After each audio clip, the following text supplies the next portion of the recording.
உமக்கு மேல் ஒருவரும் இல்லையே, எல்லோருக்கும் மேலாக உயர்ந்தவர், உமக்கு மேல் ஒருவரும் இல்லையே. அல்லேலூயா அல்லேலூயா அல்லேலூயா ஆமென். அல்லேலூயா அல்லேலூயா அல்லேலூயா ஆமென். ஒருவரால் சிருஷ்டிக்கப்படாமலே தாமாக என்றென்றும் இருப்பவர், ஒருவரால் சிருஷ்டிக்கப்பட. Really, I felt so happy listening to this song. நீங்க பாடின பாட்டெல்லாம் கேட்குறப்ப எனக்கு ரொம்ப சந்தோஷமா இருந்தது. You just sang so wonderfully. நீங்க ரொம்ப அழகா பாடினீங்க பாடல்களை. And so many faces were so new to me. அநேக முகங்கள் எனக்கு ரொம்ப புதிய முகங்களா வேற இருக்கு. I should get introduced to them and get to know them. புதிதாக வருபவர்களை பார்க்கணும், பேசணும், எனக்கு அவங்க யாருன்னு தெரியணும். If you do not know me, who I am, நான் யாருன்னு உங்களுக்கு தெரியாவிட்டால், I am the daughter of Dr. Daniel, நான் பாஸ்டர் டேனியலுடைய மக, then wife of Paul. அது மட்டுமல்ல, உங்க சின்ன போதகர் இருக்கார்ல பால், அவருடைய மனைவி. So let's dive into the word of God. நாம் கர்த்தருடைய வார்த்தைக்கு போகலாம். And in case so many people are asking me, hey, what are you doing there in Singapore? So what is your plan? So most people ask me. ஜனங்கள் சில சமயத்தில் என்கிட்ட கேட்பாங்க, என்ன உங்கள் எதிர்கால திட்டம் என்ன, சிங்கப்பூரில் நீங்கள் என்ன செஞ்சிட்ருக்கீங்கன்னு கேட்பாங்க. I seriously don't have any plans. எனக்கு உண்மையிலே எந்த திட்டமும் கிடையாது. I live one day at a time. நான் ஒரு நாளைக்கு ஒரு தடவை ஒரு வாழ்க்கையை வாழ்கிறேன், ஒவ்வொரு நாளாக வாழ்ந்து கொண்டிருக்கிறேன். When God wants me to come back, I'll just take my bag and walk here. என்றைக்கு கர்த்தர் என்னை இங்கே வர சொல்கிறாரோ அன்னைக்கு பைய தூக்கிட்டு வந்துடுவேன். Even my husband is so, he's so amazed. He didn't expect this. என் ஹஸ்பண்டுக்கும் ரொம்ப சந்தோஷம், அவரும் இதெல்லாம் எதிர்பார்க்கல பாருங்க. He thought I'll follow him back here after 4 months. அவர் நினச்சாரு, நான் அவர் இங்கே வந்து 4வது மாதம் நான் ஓடி வந்துடுவேன்னு அவர் நினச்சாரு. But I still stay there. ஆனால் இன்னும் பாருங்க, ஒரு வருஷத்துக்கு மேலே ஆயிடுச்சு, நான் அங்கே தான் இருக்கேன். The steps of a good man are ordered by God, and I truly believe that. The steps of a good man are ordered by God. ஒரு நல்ல மனிதனுடைய நடைகளை கர்த்தரே ஸ்தாபிதம் பண்ணுகிறார், அவரை நடத்துகிறார் என்று நான் அறிவேன். So let's be where God placed us. கர்த்தர் நம்மை எங்கே வைக்கிறாரோ அங்கேயே நாம் இருப்போம், அதுதான் நல்லது. Yeah. Okay, so today I want to talk about the importance of sitting in the feet of Jesus and listening to him. இன்றைக்கு கர்த்தருடைய பாதத்திலே உட்கார்ந்து அவர் பேசுவதை கவனிப்பதின் அவசியம் என்ன என்பதை பற்றி படிக்க போகிறோம். The scripture tells us that the thief does not come to except to steal, kill and destroy. வேதம் சொல்லுகிறது, பிசாசானவன் சாத்தான் திருடன் திருடவும் அழிக்கவும் கொல்லவும் வருகிறானே அன்றி வேறு ஒன்றுக்கும் வரான். What does he wants to steal from you? அவன் நம்ம கிட்ட இருந்து என்னத்தை பறிக்க விரும்புகிறான். So many people belong to his kingdom in this world and they have so many things. இங்கே அவனுடைய சாம்ராஜ்யத்தின் கீழே அநேக மனிதர்கள் பூமியில் வாழ்கிறார்கள், அவர்களுக்கு ஏதேதோ இருக்கிறது. So what does he want to steal from us? He has, he has the authority in this world through his people. இந்த பொல்லாத உலகத்திலே அவனுடைய ஜனங்கள் அவனுக்கு கொடுக்கிற அதிகாரத்தின் மூலம் அவனுக்கு பெரிய வல்லமைகள்லாம் இருக்கிறது. அது இருக்கட்டும், அவன் நம்மிடத்திலே இருந்து எதை திருட விரும்புகிறான், என்ன வேண்டும் அவனுக்கு நம்மிடத்திலே? He is so particular in stealing the word from us. அவனுக்கு மிக அவசியம் என்னவென்றால் நமக்குள்ளே இருக்கிற வார்த்தையை திருட வேண்டும். See, if he cannot steal from you, then he cannot proceed to the next step, which is to kill, and then to the next step to destroy. அதாவது வார்த்தையை நம்மிடத்திலே திருட முடியவில்லை என்றால் அடுத்த கட்டத்துக்கு அவனால் போக முடியாது, அழிக்க முடியாது, கொல்ல முடியாது. எனவே முதலில் அந்த வார்த்தையை திருட வேண்டும்.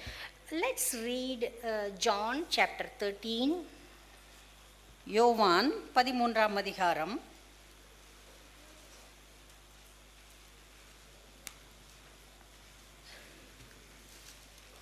3 to 10.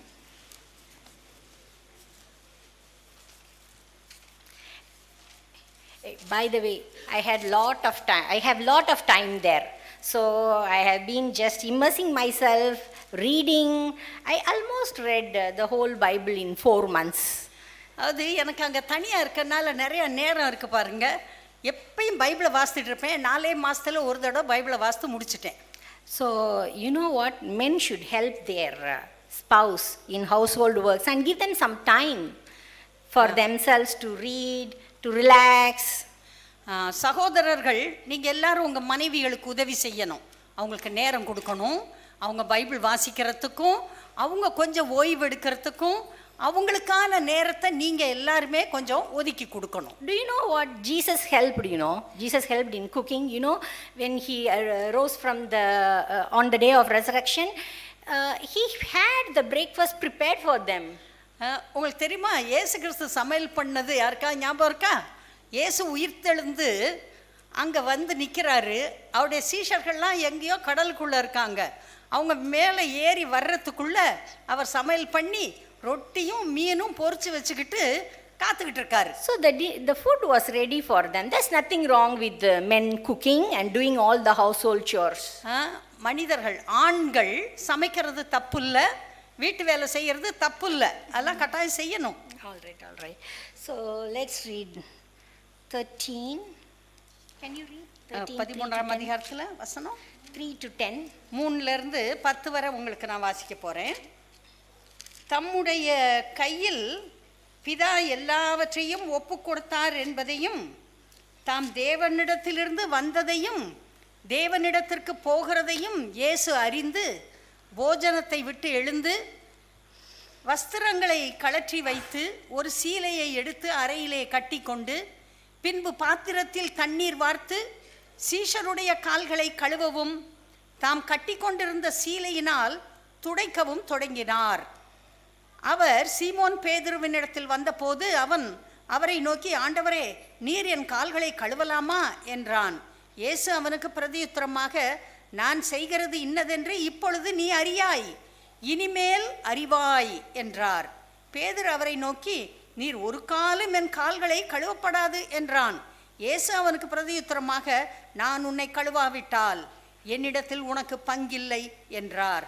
அதற்கு சீமோன் பேதுரு, ஆண்டவரே, என் கால்களை மாத்திரமல்ல என் கைகளையும் என் தலையையும் கூட கழுவ வேண்டும் என்றான்.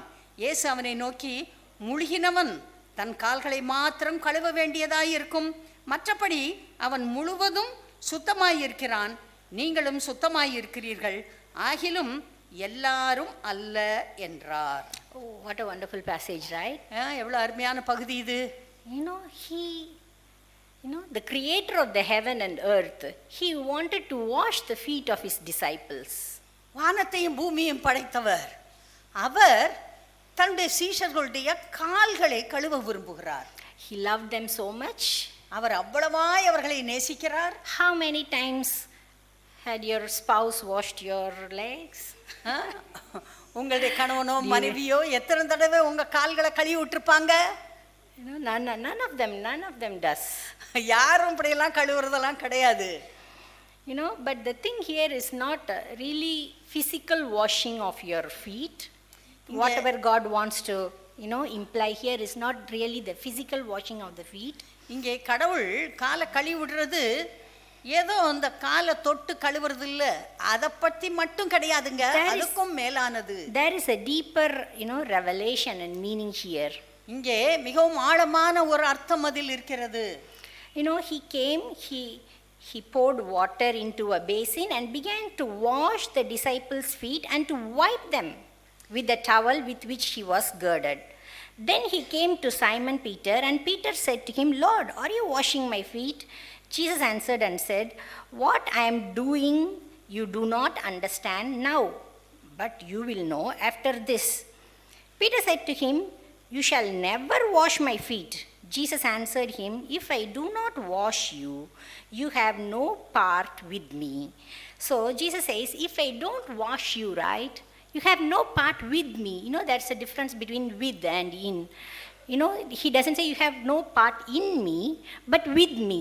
Meaning, you are in Christ, but you have no association with him. Either you walk forward or you backward. You are not aligned with Jesus. இங்கே இயேசு சொல்கிறாரு, ஒவ்வொருவருடைய காலையும் கழுவி கொண்டு வரும்போது பேதுருடைய காலை கழுவ வருகிறார். பேதுரு சொல்கிறான், நீர் என்னுடைய காலை கழுவக்கூடாது. அதுக்கு இயேசு சொல்கிறாரு, அதெல்லாம் முடியாது, உன் காலை நான் கழுவி தான் ஆகணும், இல்லாவிட்டால் உனக்கு என்னிடத்திலே பங்கு இல்லை என்று சொல்லுகிறார். அதாவது அவன் இயேசுவுக்குள் தான் இருக்கிறான். ஆனாலும் கூட ஆண்டவர் சொல்லுகிறார், எனக்கு என்னிடத்தில் உனக்கு பங்கு இல்லை, நான் கழுவ வேண்டும். அதற்கு ஒரு ஆழமான அர்த்தம் இருக்கிறது. In order for Jesus to cleanse it, I don't think you'll be standing and lift one leg and give him to clean. You should sit somewhere first.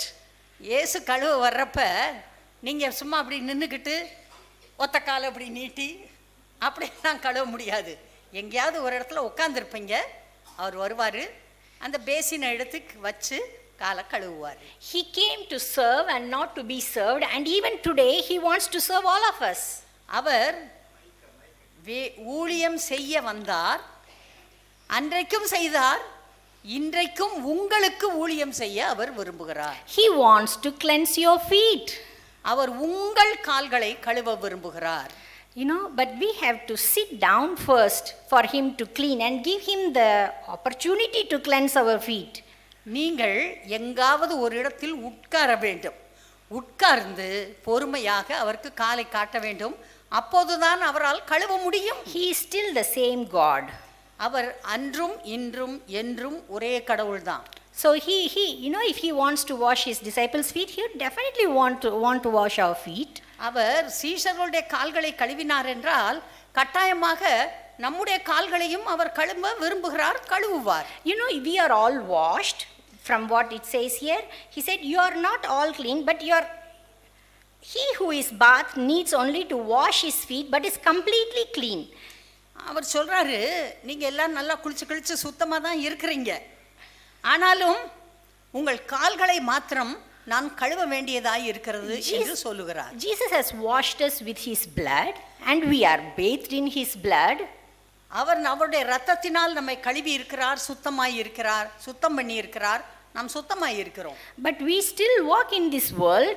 ஆனால் இன்னும் இந்த பூமியில் தான் நடந்து கொண்டிருக்கிறோம். And when you walk out, you can see dust gets accumulated in your legs, right? So when you come home, you wash your legs. நீங்கள் தெருவிலே நடக்கும்போது காலில் அங்கங்க இருக்கிற தூசி வந்து ஒட்டி கொள்ளுகிறது, வீட்டுக்கு வந்தவுடன் கால்களை கழுவுகிறோம் இல்லையா?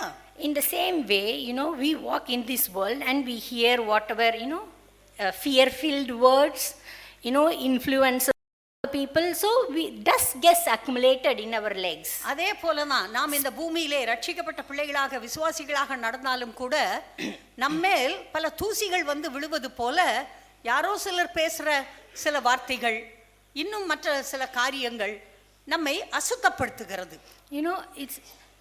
It's not really, you read something dirty or something like that. Is you hear, for example, they say 5 people, 1 out of 5 people will have this disease. It impacts you in some way, in some way. ஏதோ நீ கட்டாயம் பாவம் செஞ்சாதான் பாவம்னு இல்லை, சும்மா போறப்ப யாரோ ஒருத்தர் சொல்றாங்க, 5 பேர்ல ஒருத்தருக்கு இந்த வியாதி வரும்னு சொல்றாங்கன்ற ஒரு வார்த்தை போதும், அது உங்க காதுல விழுகுது. That is a dust. அது ஒரு குப்பை, அதை கேட்டீங்க. So if you don't consciously, wash it every day with the water of the word, is going to stay there.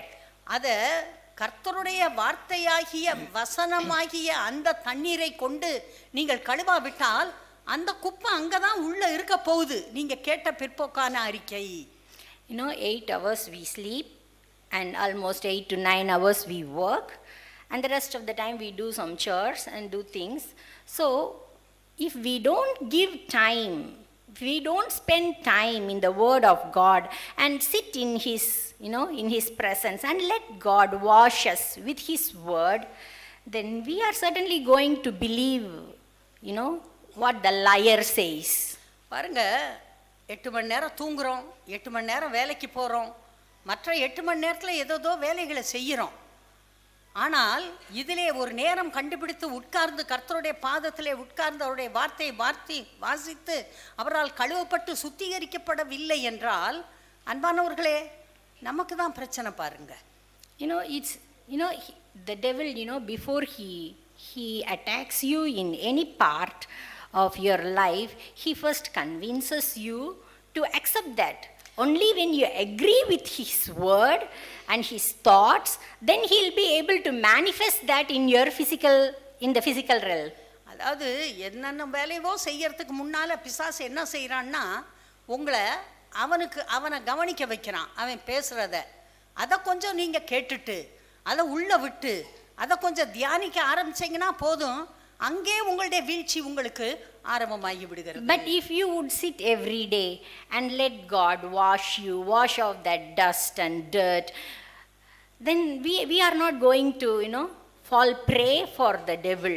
ஆனா நீங்க கர்த்தருடைய பாதத்தில் அனுதினம் உட்கார்ந்து அவர் பேசுவதை கேட்டு அவருடைய வார்த்தையால் உங்களை கழுவி சுத்திகரித்து தினம் தினம் தினம் அப்படி செய்வீர்கள் என்றால் எந்த பிசாசுடைய தந்திரமும் உங்களை வீழ்த்த முடியாது. God, when he cursed him, he said, oh, the dust will be your food. ஆண்டவர் முதல்ல அங்க ஏதேன் தோட்டத்துல சாத்தான சபிச்சார்ல, அப்ப அவர் என்ன சொன்னாரு, பூமியின் மண்ணை நீ நக்குவாய், அதான் உன் சாப்பாடுன்னு சொல்லிட்டு போயிட்டாரு. So if our feet gets dusty, he is going to come after us. So it's important that we keep ourselves washed. எனவே அவன் விட போறது இல்லை, தொடர்ந்து வந்துக்கிட்டு தான் இருக்க போறான். நம்ம பின்னால நம்மளை எப்படியாவது வீழ்த்துறதுக்கு முயற்சி எடுத்துக்கிட்டு தான் இருப்பான். அதனால கர்த்தருடைய பிள்ளைகளே, நீங்கள் கர்த்தருடைய வார்த்தையை அனுதினமும் வாசித்து கழுவி உங்களை சுத்திகரித்து கொண்டே இருக்க வேண்டும். So and then it comes not only sitting and reading your word, and also hearing. Faith comes by hearing, and hearing the word of God.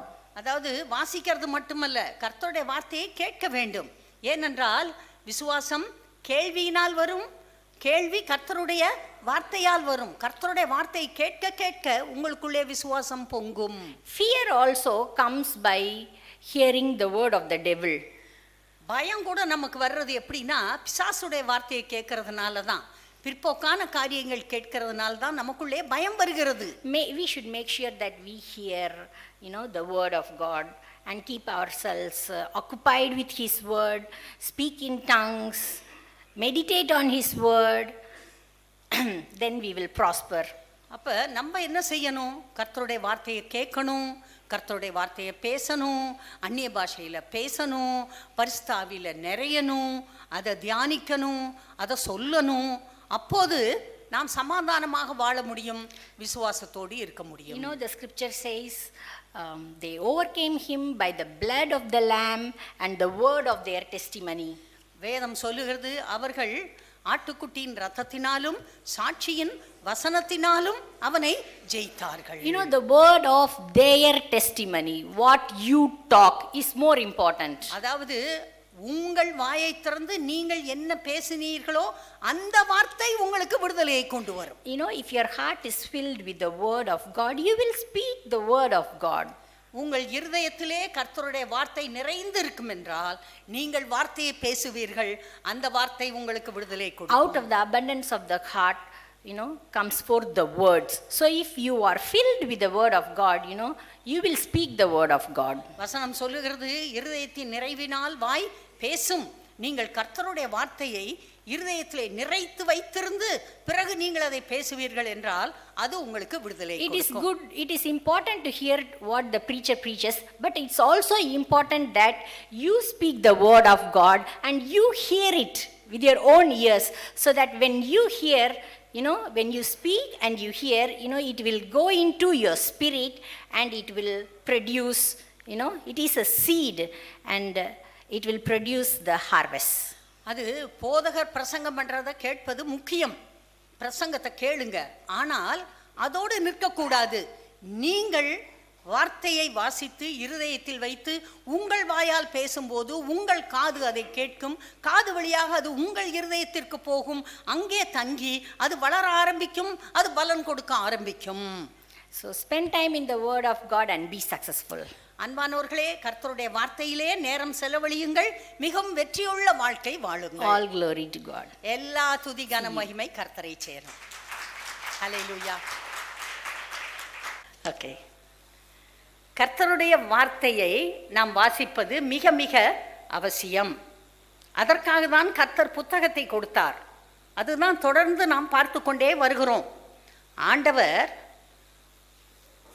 ஆதாமுக்கு பைபிள் கொடுக்கல, நியாயப்பிரமாணம் கொடுக்கல, அவன்கிட்ட இல்லை. ஆபிரகாமுக்கும் புக்கு இல்லை, ஈசாக்கு, யாக்கோபு, யோசேப்பு யாருக்குமே பைபிள் கையில் இல்லை. கர்த்தர் நேரடியாக பேசினார், அவர்களை வழிநடத்தினார். அதற்கு பிறகு இந்த ஆபிரகாமுடைய சந்ததி வளர்ந்து பெரியதாகி விட்டார்கள். எகிப்திற்கு போனார்கள். 430 வருடங்கள் அவர்கள் அங்கே குடியிருக்கிறார்கள். அதை விட்டு வெளியே வருகிறார்கள்.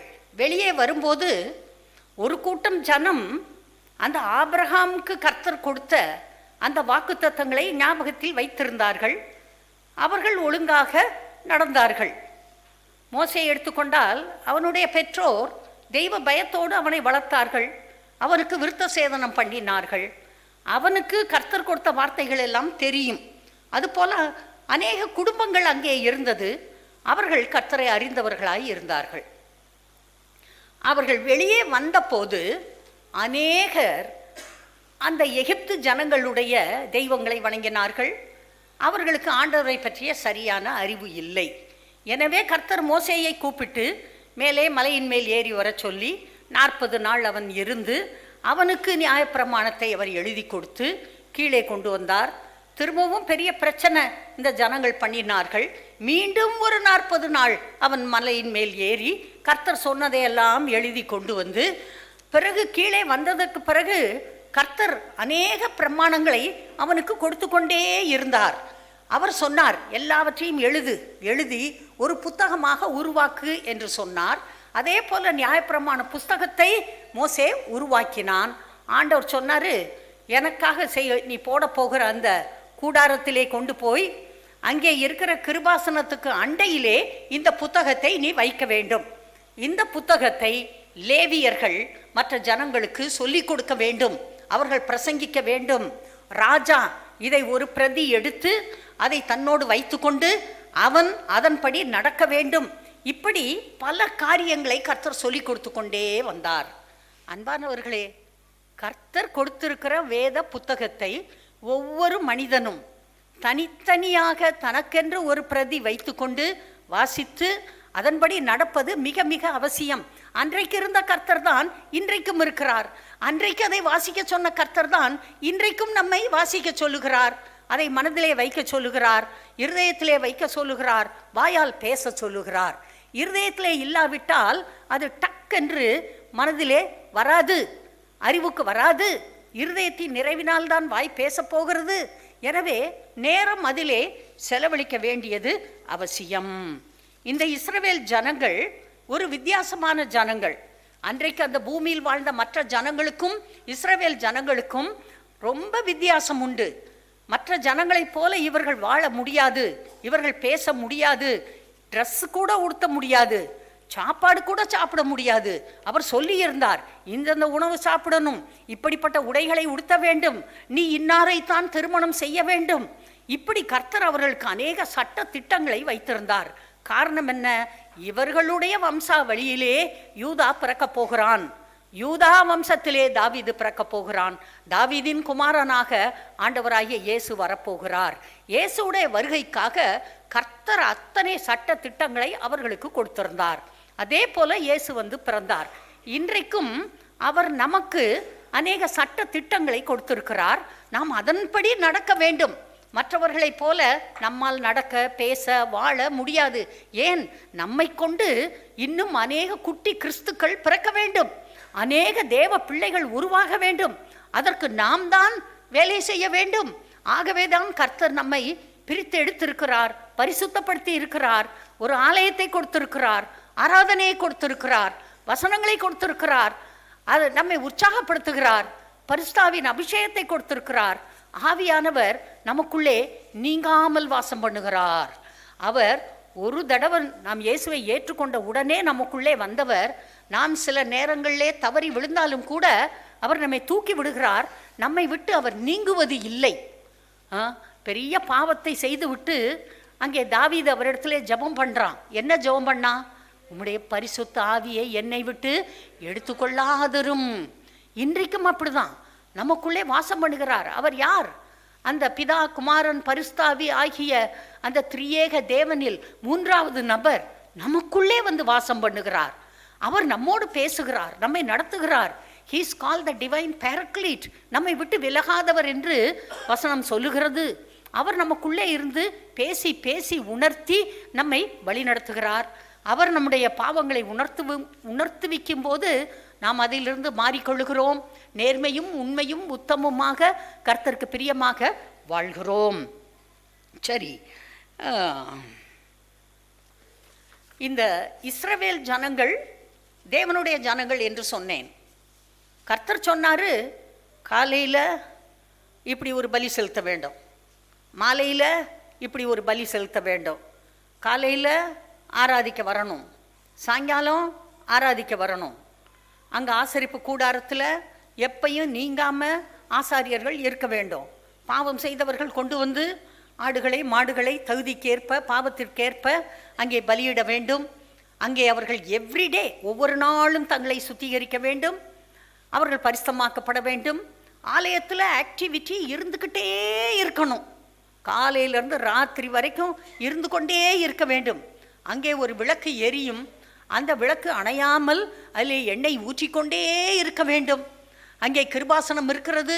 கிருபாசனத்தின் மேலே கர்த்தர் வாசம் பண்ணுகிறார். உள்ளே இருந்து அவர் இவர்களோடு பேசுகிறார். வருடத்துக்கு ஒரு முறைதான் இந்த பிரதான ஆசாரியன், அதுவும் ஆடை வெட்டி அந்த இரத்தத்தை எடுத்துக்கொண்டு உள்ளே போய் தூரமாக நின்று 7 தடவை அதிலே தெளித்து அதை பரிசுத்தம் பண்ண வேண்டும். அப்படியெல்லாம் ஒரு திட்டவட்டமான காரியங்களை கர்த்தர் அவர்களுக்கு சொல்லி இருந்தார். அதன்படிதான் இவர்கள் நடக்க வேண்டும், வாழ வேண்டும். அப்பேற்பட்ட கர்த்தர் அவர் பாருங்க, நியாயப்பிரமாணத்தை கொடுத்தார். மோசே காலத்தில் கொடுத்தார். மோசே அந்த நியாயப்பிரமாணத்தை ஜனங்களுக்கு கற்றுக் கொடுத்தான். லேவியர்கள் கற்றுக் கொடுத்தார்கள். அவனுக்கு பிறகு இந்த வேலையை செய்வதற்கு கர்த்தர் யோசுவாவை தெரிந்து கொண்டார். கர்த்தர் யோசுவா கிட்ட சொன்னார், இந்த நியாயப்பிரமாண புஸ்தகம் உன் வாயை விட்டு பிரியாதிருப்பதாக. இருதயத்தில் வச்சுக்கோ, வாயில் பேசு. நீ இந்த வார்த்தையை பேசிக்கிட்டே இரு. அப்போது ஒருவனும் உனக்கு முன்பாக எதிர்த்து நிற்பதில்லை. எந்த பிசாசும் எதிர்த்து நிற்க முடியாது. எந்த பிசாசின் மனிதனும் மகனும் எதிர்த்து நிற்க முடியாது. அவனுக்கு கொடுத்தது அவனுக்கு மட்டுமல்ல, நமக்கும் அந்த வார்த்தை தான். உங்களுக்கு கர்த்தருடைய வேத புத்தகம் இருதயத்தில் இருக்க வேண்டும், வாயிலே பேச வேண்டும். நீங்கள் அதை இருதயத்தில் வைத்து வாயிலே பேசுவீர்கள் என்றால் எந்த பிசாசும் உங்களுக்கு எதிர்த்து நிற்க முடியாது. எந்த பிசாசின் மகனும் உங்களுக்கு எதிர்த்து நிற்க முடியாது. நம்முடைய வாழ்க்கை முழுவதும் இந்த வார்த்தையை சுற்றி சுற்றி தான் இருக்க வேண்டும். வானம் பூமி மாறினாலும் மாறாத வார்த்தை. ஆதியிலே வார்த்தை இருந்தது, அந்த வார்த்தை தேவனிடத்தில் இருந்தது, அந்த வார்த்தை தேவனாய் இருந்தது. வார்த்தையும் தேவனும் ஒன்று. கர்த்தர் சொல்றாரு, வார்த்தையை வச்சுக்க, வார்த்தையை தியானம் பண்ணு, வார்த்தையை பேசு, எப்பயும் பேசு, அடிக்கடி பேசு. வேலை செய்யறப்ப செய்யி, மற்ற நேரங்களில் பேசிக்கொண்டே இரு. அது உனக்கு விடுதலை கொடுக்கும். அன்பான தேவ பிள்ளைகளே, உங்களுக்கு இந்த பூமியிலே விடுதலை கொடுக்கத்தக்க, ஜெயம் கொடுக்கத்தக்க, சமாதானம் கொடுக்கத்தக்க, சந்தோஷமும் தைரியம் கொடுக்கத்தக்க, பயத்தை நீக்கத்தக்க வேறு எந்த ஒரு மனிதனும் இல்லை. கர்த்தருடைய வார்த்தை போதும். அந்த வார்த்தை உங்களுக்கு விடுதலை கொண்டு வரும். எல்லா காரியத்திலும் கொண்டு வரும். குடும்ப வாழ்க்கையிலே, சமுதாய வாழ்க்கையிலே, தொழிலிலே, எல்லாவற்றிலும் உங்களுக்கு வெற்றியை கொடுக்கக்கூடியது கர்த்தருடைய வார்த்தை. இந்த கர்த்தருடைய வார்த்தையை மட்டும் ஒரு நாளும் சந்தேகிக்க கூடாது. அது மட்டுமல்ல, இந்த வார்த்தையை மீறி நடக்கக்கூடாது. வார்த்தைக்கு கீழ்ப்படியணும். சில நேரத்தில் நம்ம நினைக்கிறோம், உலகத்தில் எல்லாரும் இப்படி பண்ணுறாங்கல்ல, உறவினர்கள் இப்படி பண்ணுறாங்கல்ல, அவங்க முன்னால் நான் நல்லா இருக்கணும்ல, அப்படியெல்லாம் சொல்லிக்கொண்டு வார்த்தையை சில நேரங்களில் ஜனங்கள் மீறி விடுகிறார்கள். அந்த மீறுதலுக்கு ஏற்ற பலனை அவர்கள் அனுபவிக்கிறார்கள். கர்த்தர் என்ன சொல்கிறாரு? வசனம் என்ன சொல்லுது? வந்து சபையில் கேட்குறோம் பிரசங்கத்தை, கர்த்தர் என்ன சொல்றாரு அதை கேட்டு கவனித்து இருதயத்தில் வைத்து நாம் அதன்படி வாழ வேண்டும். It is very simple. இது ரொம்ப சுலபம் அப்படிலாம் நான் சொல்ல வரல. உங்களுக்கு விருப்பம் இருந்தாலும் இல்லாவிட்டாலும், சுலபமாக இருந்தாலும் சுலபமாக இல்லாவிட்டாலும், கர்த்தருடைய வார்த்தையின்படி வாழ்வது மட்டும்தான் உங்களுக்கு வெற்றியை கொடுக்கும். அல்லேலூயா. எல்லாரும் சொல்லலாம், விருப்பம் இருந்தாலும் இல்லாவிட்டாலும், முடிந்தாலும் முடியாவிட்டாலும், கர்த்தருடைய வார்த்தைக்கு மட்டும் கீழ்ப்படிய நான் தீர்மானிக்கிறேன். ஆமாம், தீர்மானம் பண்ணுங்க. Let what come may come. என்ன வந்தாலும் வரட்டும், நான் கர்த்தருடைய வார்த்தையின்படியே வாழப்போகிறேன், அதை மீற மாட்டேன். அப்படி நீங்கள் தீர்மானம் பண்ணணும், அதன்படி நடக்க வேண்டும்.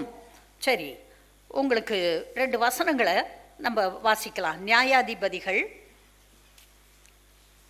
1வது வசனத்திலிருந்து. கர்த்தருடைய தூதனானவர் கில்காலிலிருந்து போகீமுக்கு வந்து, நான் உங்களை எகிப்திலிருந்து புறப்பட பண்ணி உங்கள் பிதாக்களுக்கு ஆணையிட்ட தேசத்தில் நான் உங்களை கொண்டு வந்து விட்டு உங்களோட பண்ணின என் உடன்படிக்கையை நான் ஒரு காலும் முறித்து போடுவதில்லை என்றும், நீங்கள் இந்த தேசத்தின் குடிகளோட உடன்படிக்கை பண்ணாமல் அவர்கள் பலிபீடங்களை இடித்துவிட கடவீர்கள் என்றும் சொன்னேன். ஆனாலும் என் சொல்லை கேளாதே போனீர்கள். ஏன் இப்படி செய்தீர்கள்? ஆகையால் நான் அவர்களை உங்கள் முகத்திற்கு முன்பாக துரத்துவதில்லை என்றேன். அவர்கள் உங்களை நெருக்குவார்கள், அவர்களுடைய தேவர்கள் உங்களுக்கு கண்ணியாவார்கள் என்றார்.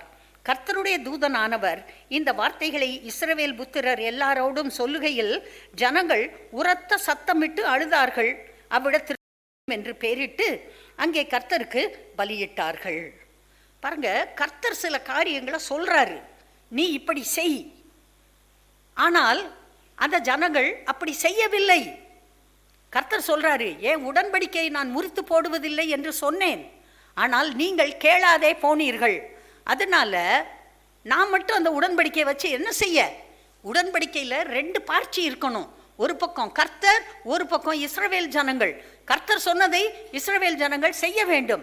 கர்த்தர் அவர் வேலையை செய்து விட்டார், ஆனால் இஸ்ரவேல் ஜனங்கள் தங்கள் பகுதியை செய்யவில்லை. எனவே கர்த்தர் சொன்னார், இனிமேல் இந்த உடன்படிக்கை நிற்காது, முறிஞ்சு போயிருச்சு. ஏன்னா நான் மட்டும் செஞ்சுக்கிட்டு இருக்கேன், நீங்கள் கேட்க மாட்டேன்றீங்க. முறித்து போட்டார். நான் துரத்துவது இல்லை என்று சொல்லிவிட்டார். ஜனங்கள் அங்கே அழுதார்கள். அங்கே போகீம் என்று பேர். இன்றைக்கும் நீங்கள் யாராவது போகீமில் இருக்கீங்களா? உங்கள் வாழ்க்கையில் போகீம் இருக்கிறதா? நீங்கள் கர்த்தருடைய உடன்படிக்கையை முறித்து போட்டு விட்டீர்களா? கர்த்தர் காத்து கொண்டு இருக்கிறார், ஆனால் நீங்கள் முறித்து போட்டு விட்டீர்களா?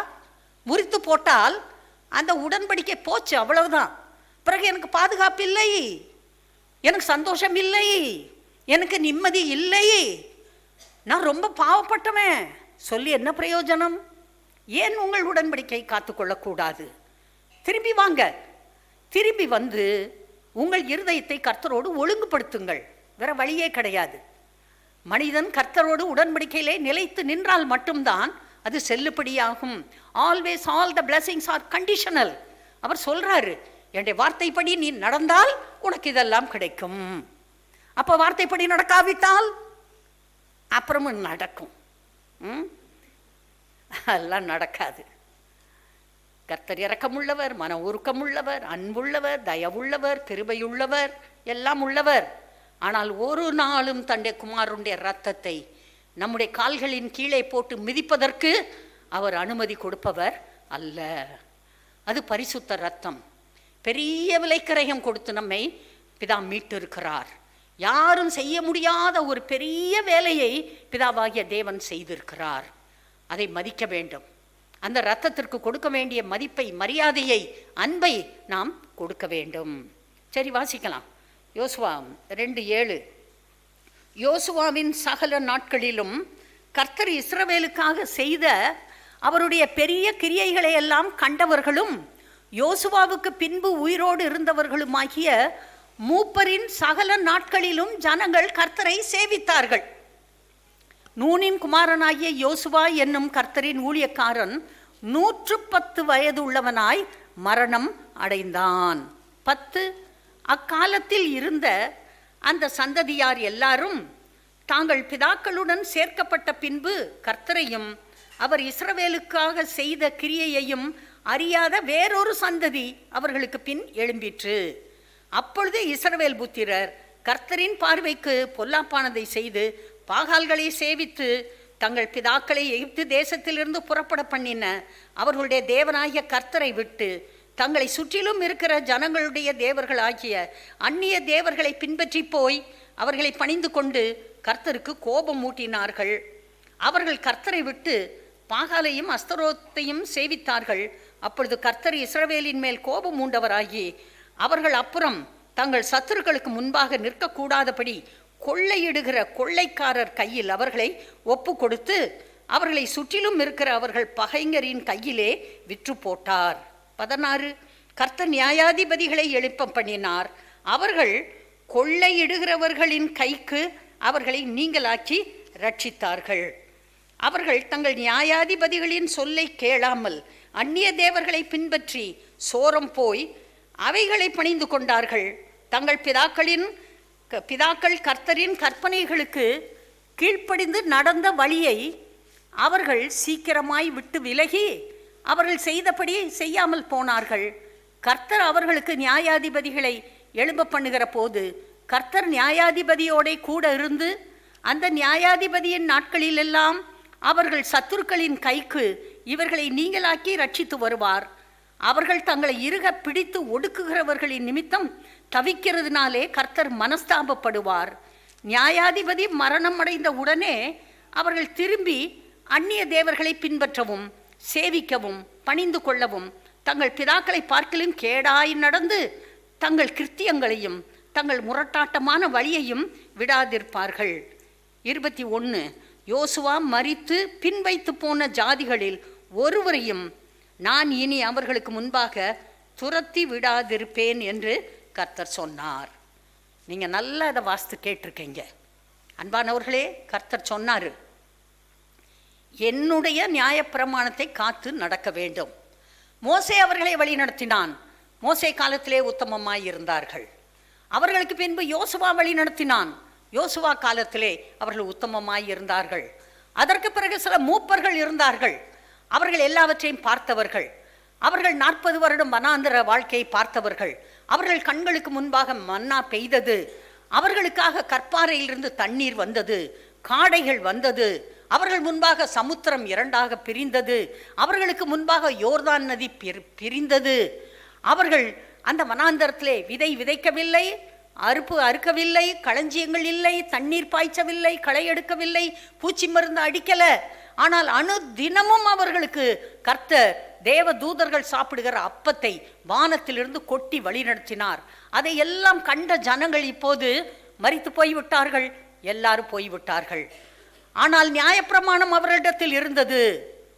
மோசே நியாயப்பிரமாணத்தை எங்கே வைக்க வேண்டும் என்பதை சொல்லிக் கொடுத்திருந்தான். யோசுவா நியாயப்பிரமாண புத்தகத்தை அங்கே வைத்திருந்தான். அன்றைக்கு தேவ பயமுள்ள எல்லாரும் நியாயப்பிரமாணத்தை போதித்தார்கள். அவர்கள் கேட்டார்கள், அதன்படி நடந்தார்கள். ஆனால் இந்த பரிசுத்தவான்கள் எல்லாரும் மரித்த பின்பு அங்கே இருந்த ஒரு கூட்ட ஜனத்திற்கு யாரையும் தெரியவில்லை. மோசேயை தெரியவில்லை, யோசுவாவை தெரியவில்லை, மூப்பர்களை தெரியவில்லை, கர்த்தரை தெரியவில்லை, மனாந்த வாழ்க்கை தெரியவில்லை, எகிப்தின் வாழ்க்கை தெரியவில்லை. ஒன்றுமறியாத நிர்மூடர்களாய் கிருத்தியங்களை முரட்டாட்டங்களை பின்பற்றுகிறவர்களாய் இருந்தார்கள். கர்த்தர் சொன்னார், இனிமேல் உங்களுக்கு ஜெயம் கிடையாது. நீங்கள் என்னை கைவிட்டு விட்டீர்கள். நான் மட்டும் உடன்படிக்கையை பிடிச்சுக்கிட்டு நிற்க முடியாது. நான் உங்களை கைவிட்டுட்டேன். இந்த ஜனங்கள் எப்படி வாழ்ந்தார்கள் தெரியுமா? எடுங்க இந்த நியாயாதிபதிகளில் கடைசி அதிகாரத்துக்கு வாங்க. நல்ல நியாயாதிபதிகள் சிலர் இருந்தார்கள். கிதியோன் இருந்தான், சிம்சோன் இருந்தான், தெபராள் தீர்க்கதர்சி ஒரு பெண் இருந்தாள், ஒத்னியேல் இருந்தான். இப்படி ஒரு 15 பேர் நான் நினைக்கிறேன் அங்கே நியாயாதிபதிகள் இருந்தார்கள். அவர்கள் வழி நடத்தினார்கள். நியாயாதிபதி இருக்கிறப்ப நல்லா நடப்பாங்க. நியாயாதிபதி முடிந்த உடனே, அவன் செத்த உடனே திரும்பவும் பழைய வாழ்க்கைக்கு போவாங்க. இப்படியே இந்த இஸ்ரவேல் ஜனங்கள் வாழ்ந்தார்கள். கடைசி அதிகாரத்தில் கடைசி வசனம் சொல்லுது பாருங்க, எல்லாரும் சேர்ந்து வாசிக்கலாம். அந்நாட்களிலே இஸ்ரவேலில் ராஜா இல்லை, அவனவன் தன் தன் பார்வைக்கு சரி போனபடி செய்து வந்தான். எப்படி இருக்கு தேவ ஜனம்! அந்த சிவந்த சமுத்திரத்திலே ஞானஸ்நானம் பெற்று கரையேறினவர்கள், அவர்கள் பரிசுத்த ஆவியின் அபிஷேகத்துக்கு ஒத்ததாக பகலிலே மேகஸ்தம்பம், இரவிலே அக்னி ஸ்தம்பம். ஆவியானோர் வழி நடத்தினார், அவர் பேசினார். அவருடைய ஜனம், புத்தகம் கையிலே இருக்கிறது. ஆனால் வசனம் சொல்லுகிறது அங்கே ராஜா இல்லை. அதாவது ஒரு லீடர் இல்லை, ஒரு ஆசாரியன் இல்லை, ஒரு போதகர் இல்லை, ஒரு தலைவன் இல்லை, வசனம் தெரிந்த ஒரு நல்ல மனிதன் இல்லை, வழிநடத்த யாரும் இல்லை, புத்தகத்தை வாசிக்க மனிதர்கள் இல்லை, வாசித்து அதை சொல்லிக் கொடுக்க பிரசங்கம் பண்ண ஜனங்களை வழிநடத்த யாரும் இல்லை. அவனவன் தன் தன் பார்வைக்கு சரி போனபடி செய்து வந்தான். இந்த ஜனமா, இந்த ஜனத்துக்காகவா கர்த்தர் இவ்வளோ பாடுபட்டாரு? இந்த ஜனத்துக்காகவா 40 வருஷம் மன்னாவை கொட்டினாரு? இந்த ஜனங்களுக்காகவா கர்த்தர் கூடவே இருந்து வழி நடத்தினார்? யோசனை பண்ணி பாருங்க. அன்பானதே பிள்ளைகளே, அன்றைக்கு வழி நடத்தின கர்த்தர் இன்றைக்கும் இருக்கிறார். அவர் இன்றைக்கு நம்மை வழி நடத்த விரும்புகிறார். அதற்கு தான் ஆராதனை, அதற்கு தான் போதகர், அதற்கு தான் பரிசுத்த வேதாகமம், அதற்கு தான் மொழிபெயர்ப்பு எல்லாம் நடக்குது. அவனவன் தன் தன் பார்வைக்கு சரி போனபடி செய்ய கூடாது. இந்த காலத்திற்கு பின்பு எல்லாரும் வந்து அழுகிறாங்க. கடைசி நியாயாதிபதி யார்ப்பா சொல்லுங்க? சாமுவேல். சாமுவேல் தான் கடைசி நியாயாதிபதி. அவன் நியாயம் விசாரிக்கிறான். அவன் ஒரு நல்ல மனுஷனாக இருக்கான். ஊர் ஊராக நடந்து போகிறான். நடந்து போய் எல்லாருக்கும் பிரசங்கம் பண்ணுறான், ஜெபம் பண்ணுறான், பலியிடுறான். ஜனங்கள் பெலிஸ்தியர்களும் அம்மோனியர்களும் மோவாபியர்களும் எல்லாரும் சுற்றி இருக்க ஜனங்கள் யுத்தம் பண்ண வரும்போது இவன் போய் இவர்களுக்காக ஜெபம் பண்ணி அங்கே யுத்தத்தை ஆரம்பித்து வைக்கிறான். கர்த்தர் வெற்றியை கொடுக்கிறார். அப்போ ஜனங்கள் இவன்கிட்ட வர்றாங்க, வந்து கேட்குறாங்க, ஐயா எங்களுக்கு ராஜா வேணும். இவனுக்கு 2 பசங்க இருக்கிறாங்க. ஒருத்தன் பேர் யோவேல், இன்னொருத்தன் பேர் ஆசாப்பா என்னமோ ஒரு பேர். 2 பேர் இருக்கான். 2 பேரும் பரிதானம் வாங்கினார்கள், லஞ்சம் வாங்கியிருக்காங்கப்பா. சாமுவேல் தீர்க்கதரிசியுடைய மகன். அவங்க பிறந்ததுலேருந்து அப்பா எப்படி ஊழியம் செய்கிறாருன்றத பார்த்த பசங்க. ஆனால் அவர்கள் லஞ்சம் வாங்கி போய்விட்டார்கள். கர்த்தர் பார்த்தாரு, சரி இவங்கெல்லாம் இப்போ ராஜா கேட்குறாங்க, ஒரு ராஜாவை ஏற்படுத்து. இவனுக்கு அழுகையாக வருது சாமுவேலுக்கு. நீங்கள் பண்ண பாவம்லாம் பத்தாதுன்னு ராஜா வேறையா கேட்குறீங்க? கர்த்தர் தான்டா ராஜா, அவர் உங்களை நடத்துவார், என்ன ராஜா கேட்குறீங்க? கர்த்தர் சொன்னார், சாமுவேலே நீ கவலைப்படாத, அவங்க உன்னையே தள்ளலை, என்னையே தள்ளிட்டாங்க. நான் வேண்டாம், அவங்களுக்கு ராஜா தான் வேணும். ஓகே, அவங்க கேட்குற மாதிரி ராஜாவை ஏற்படுத்துப்பா. ஆனால் நான் ஒன்று சொல்லுவேன், ராஜா என்ன செய்வான்னு நான் உனக்கு சொல்லுவேன், ராஜா எப்படிப்பட்டவனா இருப்பான்னு சொல்லுவேன். எழுது எல்லாத்தையும். அவன் வீட்டில் இருக்க அழகான பொம்பளை பிள்ளைகள்லாம் பிடிச்சிட்டு போய் ரொட்டி சுடுறதுக்கு வச்சுக்குவான். அவங்க வீட்டில் இருக்கிற நல்ல பராக்கிரமசாலிகளாக வாலிபர்களை பிடிச்சிட்டு போய் ரத சாரதிகளாக வைத்து கொள்ளுவான். இதுதான் ராஜா. இவங்கிட்ட இருக்க நல்ல நிலத்தை எடுத்துக்குவான், இவன்கிட்ட இருக்க நல்ல விளைச்சலை எடுத்துக்குவான், இவன்கிட்ட இருக்க பொருள்கள் பொண்ணு வெள்ளி எல்லாத்தையும் எடுத்துக்குவான். எல்லாத்தையும் எழுதுடா, எழுது எல்லாத்தையும். ராஜா என்ன செய்வான்னு எழுது. எழுதி அங்கே வையின்னு வச்சாங்க. அப்புறம்தான் ராஜாக்களின் காலம் ஆரம்பித்தது. நாம் நல்ல போதகருக்கு கீழே இருக்க வேண்டும், நல்ல சபைக்கு கீழே இருக்க வேண்டும், நல்ல வார்த்தையை கேட்க வேண்டும், பைபிளை தினம் வாசிக்கணும், தினம் அறிக்கை செய்யணும், தினம் ஜெபம் பண்ணணும், நல்ல கூட்டங்கள் வீட்டிலேயே வைக்கணும், ஃப்ரெண்ட்ஸை கூப்பிடணும், உறவினர்களை கூப்பிடணும், பைபிள் ஸ்டடி வீட்டில் நடத்தணும். பைபிள் பைபிள் பைபிள் இந்த புஸ்தகம் உங்களை ஒரு நாளும் கைவிடாது. இது உங்களை வழி நடத்தும். எல்லாருக்கும் சொல்லி கொடுக்கலாம். அல்லேலூயா. எல்லாரும் சொல்லலாம், நியாயப்பிரமாணம் என் இருதயத்தில் இருக்கிறது, என் மூளையில் இருக்கிறது, என் பேசுவேன். கர்த்தருடைய வார்த்தை ஒரு நாளும் வெறுமையாய் திரும்பாது, அனுப்பும் காரியமாகும்படி அது வாய்க்கும். கர்த்தருடைய வார்த்தையை ஒவ்வொரு நாளும் அனுப்பிக்கொண்டே இருப்பேன். கர்த்தருடைய வார்த்தையை நான் கனம் பண்ணுகிறேன். நம்ம அடுத்ததோட படிக்கிறப்ப மிச்சத்தை படிக்கலாம். ஓகே. 2 நல்ல செய்தி கேட்டீங்க. 2 செய்திலையும் என்ன இருந்துச்சு? பிசாசு உங்களை கொல்றதுக்கு முன்னாடி கர்த்தருடைய வார்த்தையை திருடிட்டு போனாதான் கொல்ல முடியும், அழிக்க முடியும். அதனால் அவன் என்ன முயற்சிக்கிறான்? தேவன் நம்முடைய இருதயத்தில் விதைத்த ஜீவனுக்கு ஏதுவான வார்த்தைகளை, ஜீவ வார்த்தைகளை அவன் திருடுறான். திருடுனாதான் உங்களை கொல்ல முடியும், அப்புறம் அழிக்க முடியும். அதை கேட்டீங்க. 2வது உடன்படிக்கை. உடன்படிக்கைன்னா நாம் தேவனோட கூட உடன்படிக்கை பண்ண ஆட்கள். அந்த உடன்படிக்கைக்கு அடையாளமாக பழைய ஏற்பாட்டில் நியாயப்பிரமாணம் இருந்தது. புதிய ஏற்பாட்டில் நியாயப்பிரமாணத்தை காண அடிச்சிட்டாரு. ஆபிரகாமோட செய்த உடன்படிக்கை தான் அவங்க வருது. கடைசியில் ஆபிரகாமோட பண்ண உடன்படிக்கை இயேசு கிறிஸ்து மூலமாக அது பூரணமாக நிறைவேறிற்று. அந்த ஜீவ வார்த்தைகளை, உடன்படிக்கையின் வார்த்தைகளை நாம் பிடித்து கொள்ள வேண்டும். வேறு யாரோ கூட போய் உடன்படிக்கை பண்ணக்கூடாது அப்படின்றாரு. கல்யாணம் மாப்பிள்ளையும் பொண்ணு ஒரு உடன்படிக்கை தான் பண்ணுறாங்களா கல்யாணத்தப்ப? ஹலோ, உண்மைதானா? கல்யாணத்தப்ப மாப்பிள்ளையும் பொண்ணு ஒரு உடன்படிக்கைக்குள்ளே வர்றாங்களா? அந்த உடன்படிக்கை அவசியமாக இருக்கிறது. மணவாளனாகிய இயேசு மணவாட்டியாக சபையோட நம்மோட கூட உடன்படிக்கைக்குள் இருக்கிறார். நாமெல்லாம் கர்த்தருக்கென்று கற்புள்ள கன்னிகையாய் நியமிக்கப்பட்டவர்கள் என்று வசனம் சொல்லுகிறது. அதனால் உண்மையாகவே நாம் கர்த்தருக்குள்ளே ஏற்ற விதத்தில் வாழ்க்கையை நடத்த முடியும்னா அதை பார்த்து அதுக்கேற்ற மாப்பிள்ளை பொண்ணு தான் கண்டுபிடிக்கிறது அவசியம். நம்மளை சர்ச்சுக்கே போக விடாத ஆள், அந்த ஆள் கூட உடன்படிக்கை பண்ணி என்ன செய்கிறது? அதனால் சுற்றி சுற்றி பார்த்து கர்த்தருக்கு ஏற்ற விதத்தில் நம்முடைய வாழ்க்கை முன்னேற முடியுமான்னு பார்த்து அதற்கேற்றாற்போல் மாப்பிள்ளை பெண்ணை பார்க்க வேண்டியிருக்கிறது. அது ரொம்ப அவசியம்.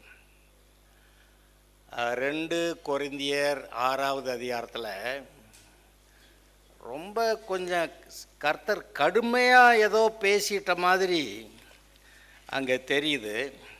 2 கொரிந்தியர் 6வது அதிகாரத்தில் எல்லாரும் எடுத்து கொஞ்சம் பார்த்துடலாமா?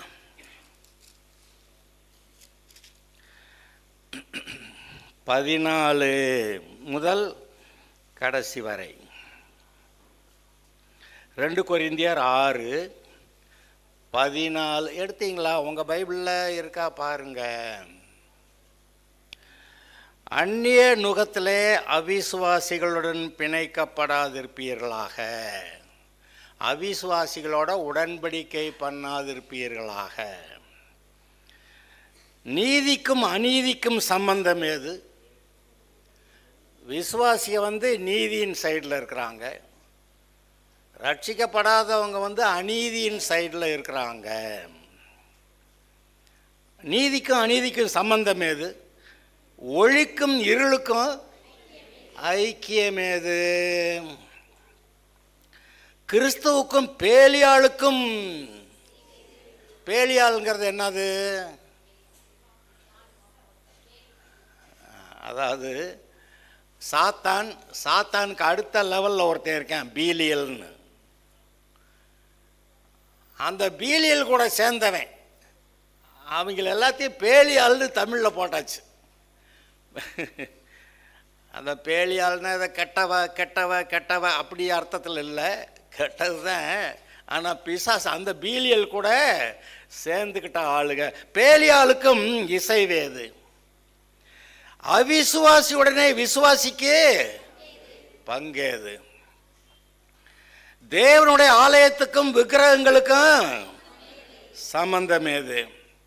நான் அவர்களுக்குள்ளே வாசம் பண்ணி அவர்களுக்குள்ளே உலாவி அவர்கள் தேவனாயிருப்பேன், அவர்கள் என் ஜனமாயிருப்பார்கள் என்று தேவன் சொன்னபடி நீங்கள் ஜீவனுள்ள தேவனுடைய ஆலயமாயிருக்கிறீர்களே. சொல்லுங்க பார்க்கலாம். நான் ஜீவனுள்ள தேவனுடைய ஆலயமாயிருக்கிறேன்.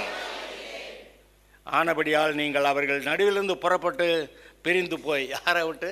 அவிசுவாசியை விட்டு பிரிந்து போய் அசுத்தமானதை தொடாதிருங்கள் என்று கர்த்தர் சொல்கிறார்.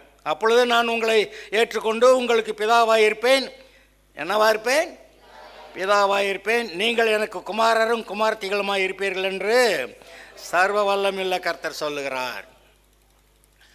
அது இது கர்த்தருடைய வசனத்தை திருட பார்க்குறேன், நம்மளை கட்சியை மாற்ற பார்க்குறேன் அப்படியெல்லாம் நம்ம சொல்லும்போது ரொம்ப சிம்பிளாக சொல்லணும்னா, இந்த போக்கிரி பிள்ளைகளோட உங்கள் பிள்ளையை சேர்ந்து பழகுனா இவங்க எப்படி ஆயிடுவாங்க?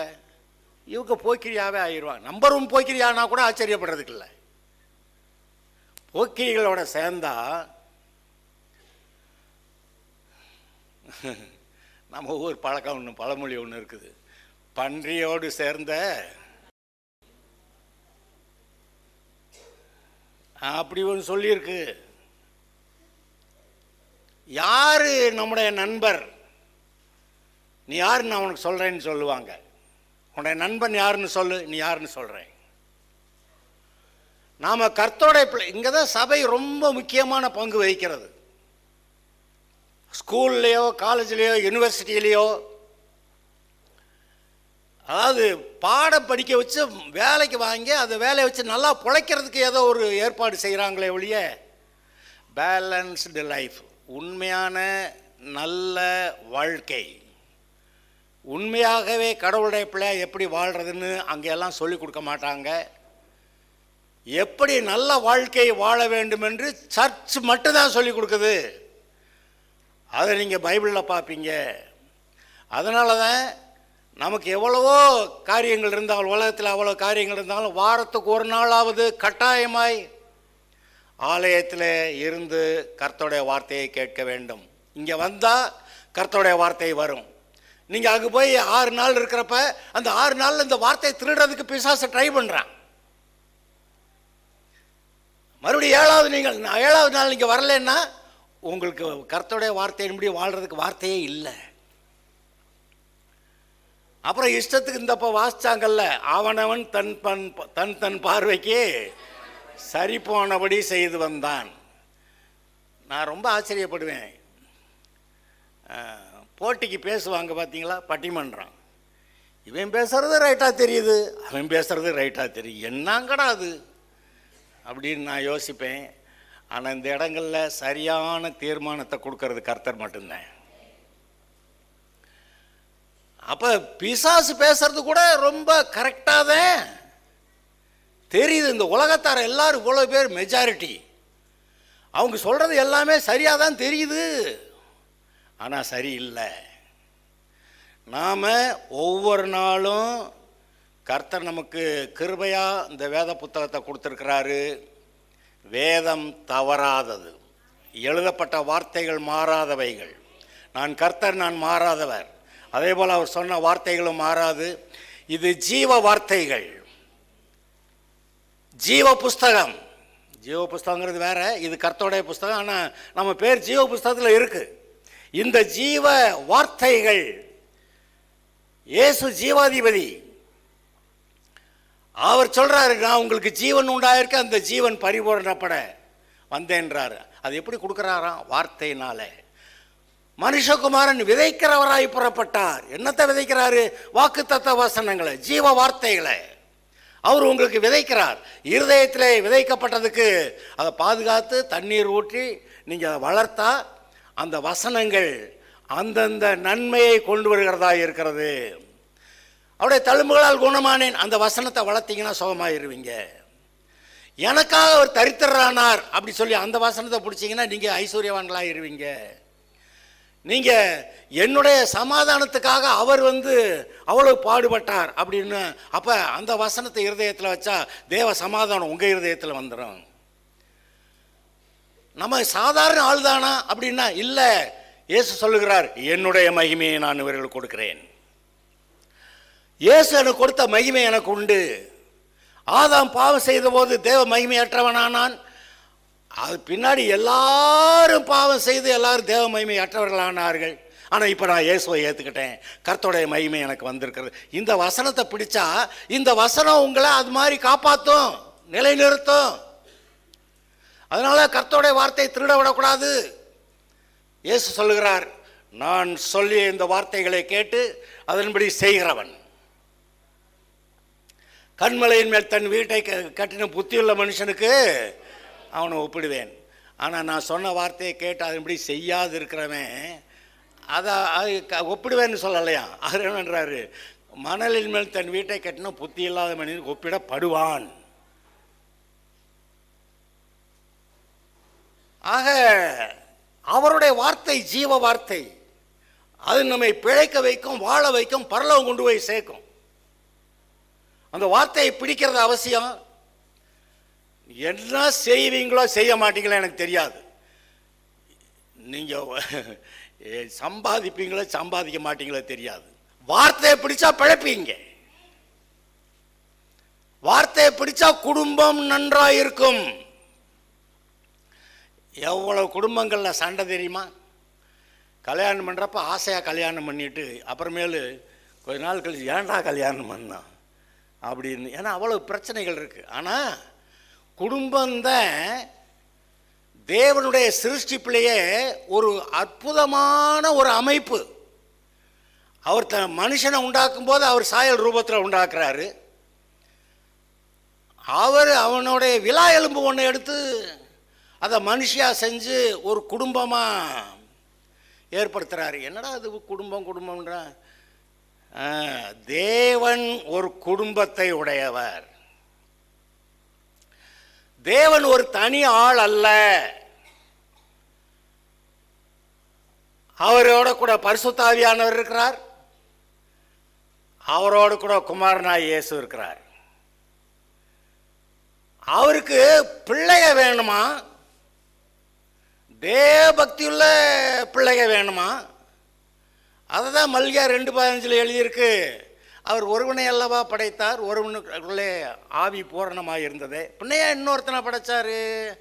தேவ பக்தியுள்ள சந்ததியை பெரும்படி தானே. அது ஆங்கிலத்தில் நல்லா போட்டிருக்கு, காட்லி சில்ட்ரன். காட்லி சில்ட்ரன். கர்த்தரை போல தேவனுடைய குடும்பத்தில் இருக்க தேவனுடைய பிள்ளைகளை போல எனக்கு வேணும், அது மாதிரி வளர்த்து கொடு. ஆனால் நிறைய பேர் பிள்ளைகளை அது மாதிரி வளர்க்காம நல்லா பாடம் படிக்க வச்சு, நல்லா வேலை வாங்க வச்சு, நல்லா சம்பாதிக்க வச்சு, நல்லா கல்யாணத்தை பண்ணி வீடு வாசலை வாங்கி கொடுத்து கடைசிக்கு பார்த்தா இந்த பெற்றோரை விட்டு அவங்கள எங்கேயோ போயிடுறாங்க. நான் சொல்கிறேன், இப்பொழுது இந்தியாவில் இருக்கக்கூடிய அநேக பெற்றோர் பிள்ளைகளை நல்லா ஐடி ஃபீல்டில் படிக்க வச்சு நல்ல வேலை வாங்கி அமெரிக்காவில் இருக்காங்க. பொண்ணு அமெரிக்கா இருக்குது, மாப்பிள்ளை அமெரிக்காவில் இருக்குது. இந்த அதுக்குள்ளே வயதாகி போதில்லை இவங்களுக்கு. அப்புறம் வயதாகி போன ஒரு பாடு கொஞ்சம் நாளைக்கு பேசிக்கிட்டு இருப்பாங்க. அப்புறம் பார்த்தா அங்கே அவங்களுக்கு வேலை அதிகமாகிடுது. அதனால் இங்கே வந்து அப்பா அம்மாவை பார்க்குறதுக்கு வர்றதுக்கு நேரம் இல்லை. அப்பா கொஞ்சம் சோகம் இல்லைடா, எனக்கு சீக்கிரம் வந்துட்டு போடான்னா, இப்போ எனக்கு ரொம்ப முக்கியமான வேலை இருக்குது, நான் அதை முடிச்சுட்டு அப்புறமா வர்றேன். அது திரும்பி வந்து பார்த்தா அது செத்து போய் கிடக்கு.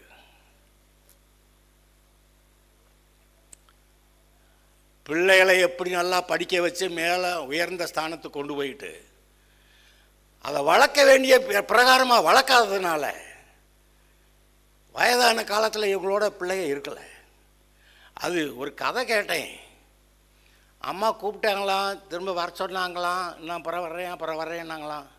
அப்புறம் ஒரு நாள் வந்தானா, வந்து பார்த்தா இந்த அம்மா வீடு பூட்டி கிடக்கான். பக்கத்து வீட்டில் இருந்து என்னையா காலம்னா கதை உடச்சி பார்த்தா முள்ள அம்மா செத்து கிடக்கான்.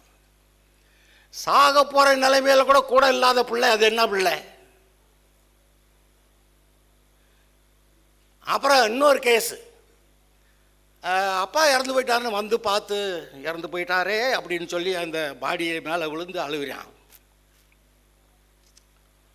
அப்புறம் போயிட்டான், அங்கே வேலைக்கு போயிட்டான்.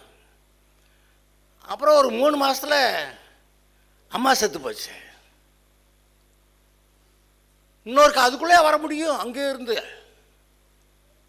அப்படின்னு சொல்லி அங்கே நண்பர்களுக்கு ஃபோன் பண்ணி எங்களை ஒரு விதமாக நல்ல அடக்கம் பண்ணிரு அப்படின்னு சொல்லி நண்பர்கள், ஏன்டா இதா குடும்பம்?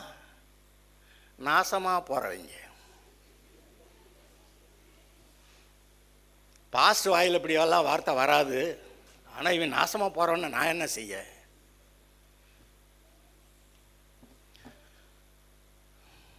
கணவன் மனைவி சேர்ந்து வாழணும். அப்பா அம்மா பிள்ளைகளை அதுக்கேற்ற கர்த்தருக்கேற்ற விதத்தில் வளர்க்கணும். அது வளர்த்தாதான் அது குடும்பம். கர்த்தர் ஒரு குடும்பத்தை உடையவர். உங்களெல்லாம் பிள்ளைன்னு சொன்னாரா, வேலைக்காரின்னு சொன்னாரா, அடிமைன்னு சொன்னாரா? ஏய் நல்லா ஊழியம் செய்யடா அப்படியா சொன்னார்? என் பிள்ளையா இருடாங்கிறாரு.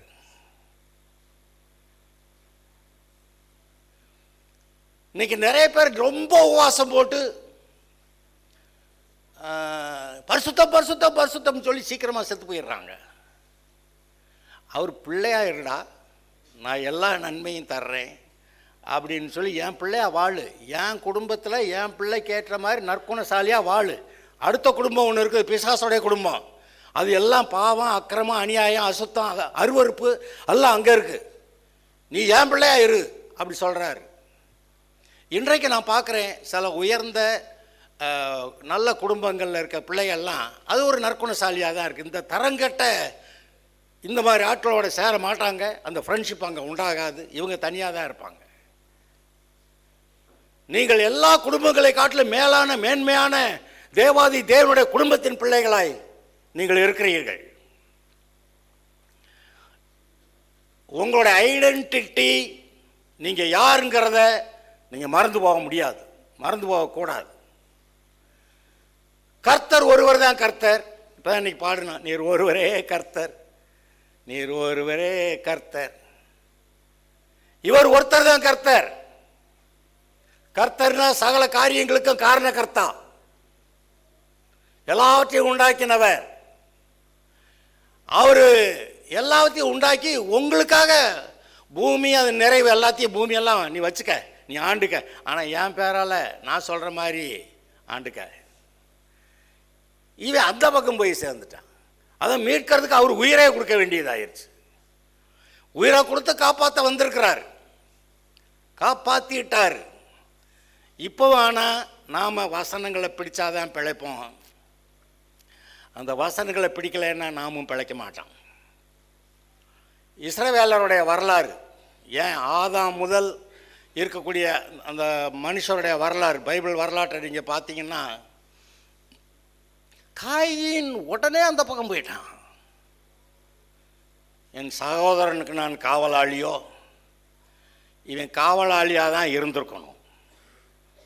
அவனுடைய பாதுகாப்புக்காக இவன் ஏதோ பேசியிருக்கலாம். ஆனால் இவனே அவனை போய் கொண்டுட்டான். காவலாளியாவா? அவனுக்கு எப்படி காவலாளியோங்கிற ஒரு கேள்வி எப்படி வந்துச்சு? காவலாளியாக இருந்திருக்கணும்னு அவன் இருதயம் சொல்லுது. அவன் அப்படி காவலாளியாக இல்லாமல் அவனே கொண்டுட்டான். அதான் வேலியை பயிர மேயுதுன்னு சொல்லுவாங்கள்ல, அதுபோல். அதுக்கு பின்னாடி இப்படியே பாருங்க, அந்த காயின் கூட செத்து நரங்க போகிறத கர்த்தர் விரும்பலை. அதனால் அது சொல்கிறேன், என்னை கண்டவனால கொண்டு விடுவானே அப்படின்னா, உன்னை கொல்றவன் மேலே 7 பழி சுமர். அதாவது இவனை கொன்னாக்க கொல்றவனுக்கு 7 பழி சுமரணும். அப்போ இவனை உயிரோட காக்கிறத தான் கர்த்தர் விரும்புகிறாரு. எதுக்கு? மறுபடியும் மனம் திரும்பி ரட்சிக்கப்படணும்னு. ஆனால் காயின் வகைரா என்ன ஆனாங்கன்னு ஒன்றும் கணக்கு வழக்கம் இல்லை. அவனுக்கு பின்னாடி இன்னொருத்தன், நான் 2 பேரை கொன்னேன், காயினுக்கு 7 பழி சுமருமானா, எனக்கு என்னை கொள்றவனுக்கு 77 பழி சுமருமா? 70 என்ன பொல்லாதவங்க. அதுக்கு பிறகு நோவா காலத்து வெள்ளத்தை பார்க்குறீங்க. அதுக்கப்புறம் நிம்ரோது, அவன் பாபேல் டவர் கட்டினதை பார்க்குறீங்க. எல்லாம் எப்படி கர்த்தரை விட்டு விலகி அப்படியே போகிறாங்க. நம்ம அந்த கூட்டத்தில் இருக்கக்கூடாது. நம்ம கூட்டம் வேற, நம்ம குடும்பம் வேற. நம்முடைய குடும்பம் கர்த்தருடைய குடும்பம். அவருடைய பிள்ளைகள் நீங்க. அவருடைய பிள்ளையா நீங்கள் நினச்சிக்கிட்டு பார்த்து உணர்ந்து பார்த்தீங்கன்னா நீங்கள் பிள்ளையா வாழுவீங்க. நீங்கள் உங்களை பற்றி என்ன நினைக்கிறீங்களோ அதுதான் நீங்கள் உங்களை நல்ல கண்ணுக்குட்டின்னு நினச்சிங்கன்னா நீங்கள் வெளியே புறப்பட்டு போய் கொளுத்த கன்றுகளை போல வளருவீர்கள் அப்படின்னு. நீங்கள் உங்களை பன்னிக்குட்டின்னு நினச்சிங்கன்னா நீங்கள் என்ன உங்களை பற்றி நீங்கள் என்ன நினைக்கிறீங்களோ அதான் நீங்கள். ஏன்னா அப்படிதான் நீங்கள் நினைக்கிறபடியே வாழுவீங்க. ஆனால் அவர் என்ன சொல்கிறாரு, நீ என் பிள்ளைன்றாரு. நம்ம பிள்ளைன்னு ஏற்றுக்கிற மாட்டோம். தேவாதி தேவனே, பயங்கரமான தேவனே, வல்லமையுள்ள தேவனே அப்படி தான் சொல்லி ஜெபத்த ஆரம்பித்தா. அப்போ பிதான்னு இருதயத்தில் என்ன படிய மாட்டேங்குது. அவர் நம்ம பிள்ளைன்றாரு. இல்லை நீர் பயங்கரமான தேவன் நீவின்னு சொல்கிறான், கெஞ்சுறேங்கிறான், மன்றாடுறேங்கிறான். எந்த பிள்ளைங்க அப்போ தகப்பன்ட்ட போய் கெஞ்சும் மன்றாடும் மண்டி ஓடும் உருண்டுட்டு கிடக்கும். இன்னைக்கு ஆக்சுவலாக விசுவாசிகள் பிள்ளைகளாக வாழ தெரியாமல் அடிமைகளா வேலைக்காரரா, நான் ஊழியம் செய்கிறேன், நான் ஊழியம் செய்கிறேன், ராத்திரி பகலாக ஜெபம் பண்ணுவேன், ராத்திரி பகலாக ஊழியம் செய்வேன். செய்யே, ஆனால் நீ பிள்ளை இல்லையா? ஃபர்ஸ்ட் ப்ரையாரிட்டி எதுக்கு, முதலிடம் எதுக்கு கொடுக்கணும்? இங்கே தேவனுடைய பிள்ளைங்கிற அந்த வார்த்தைக்கு தான் இடம் கொடுக்கணும். நீங்க தேவனுடைய யார் தேவனுடைய பிள்ளைன்னு பைபிளில் போட்டிருக்கு? சரி, எடுத்து நீங்க பார்க்கணும். எல்லாருக்கும் தெரிஞ்ச வசனம் தான், எடுங்க. யோவான் 1:12-13 2 வசனங்கள். யோவான் 1:12-13 எல்லாரும் எடுத்து பாருங்க.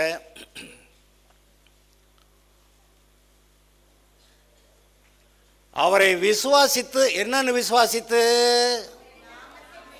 இருங்க, அவருடைய நாமத்தின் மேல் விசுவாசம் உள்ளவர்களாய். அது என்ன விசுவாசம் உள்ளவர்களாய்? இவரே இயேசுவே தேவனுடைய குமாரன், மேசியா, என்னுடைய பாவங்களுக்கு பரிகாரம் செய்கிறவர். அப்படி விசுவாசித்து ஏற்றுக்கொண்டவர்கள் எத்தனை பேர்களோ அத்தனை பேர்களும் தேவனுடைய, சொல்லுங்க, தேவனுடைய, சொல்லுங்க என்னன்னு, பிள்ளைகளாகும்படி, சொல்லுங்க, தேவனுடைய பிள்ளைகளாகும்படி, திரும்ப சொல்லுங்க, தேவனுடைய பிள்ளைகளாகும்படி அவர்களுக்கு அதிகாரம் கொடுத்தார். அடுத்த வசனத்தை வாசிங்க. அவர்கள் இரத்தத்தினாலாவது மாம்ச சித்தத்தினாலாவது புருஷனுடைய சித்தத்தினாலாவது பிறவாமல், சொல்லுங்க, பிறவாமல் தேவனாலே பிறந்தவர்கள். இன்றைக்கு இயேசுவோடைய வார்த்தையை நாம் ஏற்றுக்கொண்டா நாம் பிழைக்கிறோம்.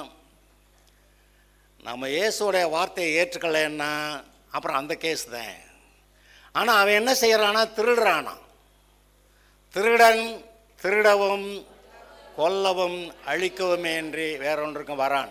முதல்ல அந்த வசனத்தை திருடினாதான் அதுக்கப்புறம் அவன் உங்களை கொல்ல முடியும், இல்லாட்டி அவன் உங்களை கொல்ல முடியாது.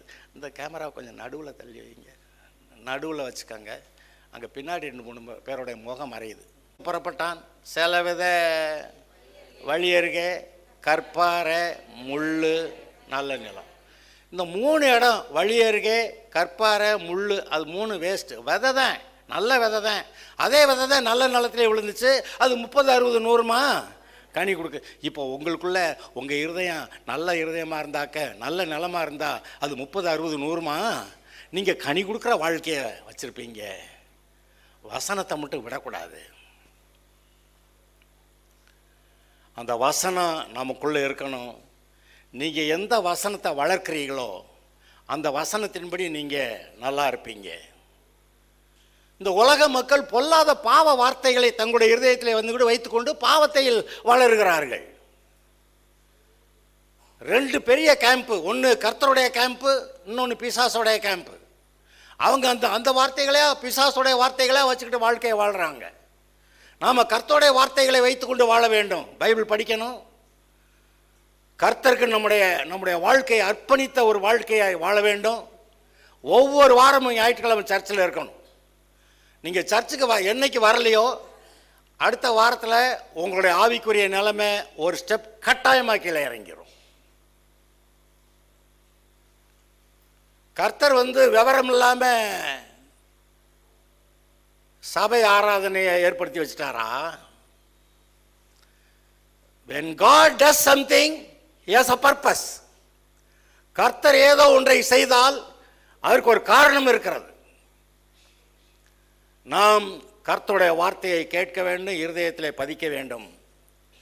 நீங்கள் பிழைப்பீங்க, ஜீவாதிபதி. ஆனால் நம்மளுக்கு என்ன பண்ணுங்களாம், ஜீவாதிபதியை கொலை செய்தார்களாம். அப்படி பேதுரு அப்படி சொல்கிறான். இந்த இயேசுவை ஏற்றுக்கொள்ளாதவர்கள் கடைசிக்கு இயேசுவுக்கு விரோதமாக மாறி, இயேசுடைய ஜனங்களுக்கு விரோதமாக மாறி, இந்த உலகமே இன்னைக்கு அப்படி தானே இருக்குது. 2 கேம்ப். ஆதலால் வசனங்களை நீங்கள் பிடித்து கொள்ள வேண்டும், வேறு வழியே கிடையாது. சரி, இந்த 2 பிரசங்கத்திலே ஒவ்வொரு வரியை பார்த்தோம்.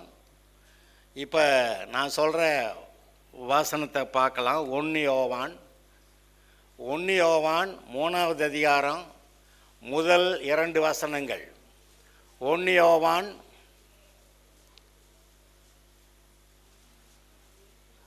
3வது அதிகாரம் முதல் 2 வசனங்கள். யாராவது ஒருத்தர் வாசிப்பா. நாம் தேவனுடைய பிள்ளைகள் என்று அழைக்கப்படுகிறதுனாலே பிதாவானவர் நமக்கு பாராட்டின அன்பு எவ்வளவு பெரிதென்று பாருங்கள். திரும்ப வாசிங்க. நாம் தேவனுடைய பிள்ளைகள் என்று அழைக்கப்படுகிறதுனாலே பிதாவானவர் நமக்கு பாராட்டின அன்பு எவ்வளவு பெரிதென்று பாருங்கள். என்ன வாசம்? நம்மளை பிள்ளைன்னு சொன்னதுனால அவர் நம்ம மீது எவ்வளவு அன்பா இருக்கிறாருன்னு, எவ்வளவுன்னு சொல்ல தெரியல, அதனால எவ்வளவு அன்பா இருக்கிறாருன்னு பாருங்க. அவர் நம்மளை பிள்ளைன்னு சொல்லிட்டாரு. சிங்கத்தை பார்த்து சொன்னாரா? ஒரு தேவதை காப்ரியலை பார்த்து, மிகாவேலை பார்த்து நீ என் பிள்ளைடா, அவங்களாம் கிடையாது. அவங்க தூதர்கள் தான். அவங்க தூரத்தில் தான் நிற்கணும், வந்து அட்டென்ஷன் கொடுத்து பேசி சொல்லிட்டு போகணும். ஆனால் நீங்கள் உங்களை பார்த்து பிள்ளைன்னு சொல்லியிருக்காரா? பிள்ளை தானா? நீங்கள் தேவனுடைய பிள்ளைகள் என்று அழைக்கப்படுகிறதுனாலே தேவன் உங்களுக்கு பாராட்டின அன்பு எவ்வளவு பெரியதென்று பாருங்கள். அது என்ன தேவனுடைய பிள்ளைன்னு அவ்வளவு பெருசா? முதல்ல தேவன் யாருன்னு பாருங்க. அந்த தெருவில் ஒரு பிச்சைக்காரன் இருக்காங்க, அந்த பிச்சைக்காரன் பிள்ளைங்க, அவ்வளவுதான் மரியாதை. இந்த ஊரில் பெரிய அதிகாரிங்க, அந்த பெரிய அதிகாரியோடைய பிள்ளைங்க, அப்போ அவனுக்கு ஒரு மரியாதை இருக்குது. திண்டுக்கலுக்கே டாப் ஆளுங்க ஒருத்தர், அந்த ஆள் பிள்ளைங்கன்னா அதுக்கு தனி மரியாதை இருக்குது. தமிழ்நாட்டிலே சூப்பர் ஆளுங்க அந்த ஆள், அதுக்கு தனியாக மரியாதை இருக்குது.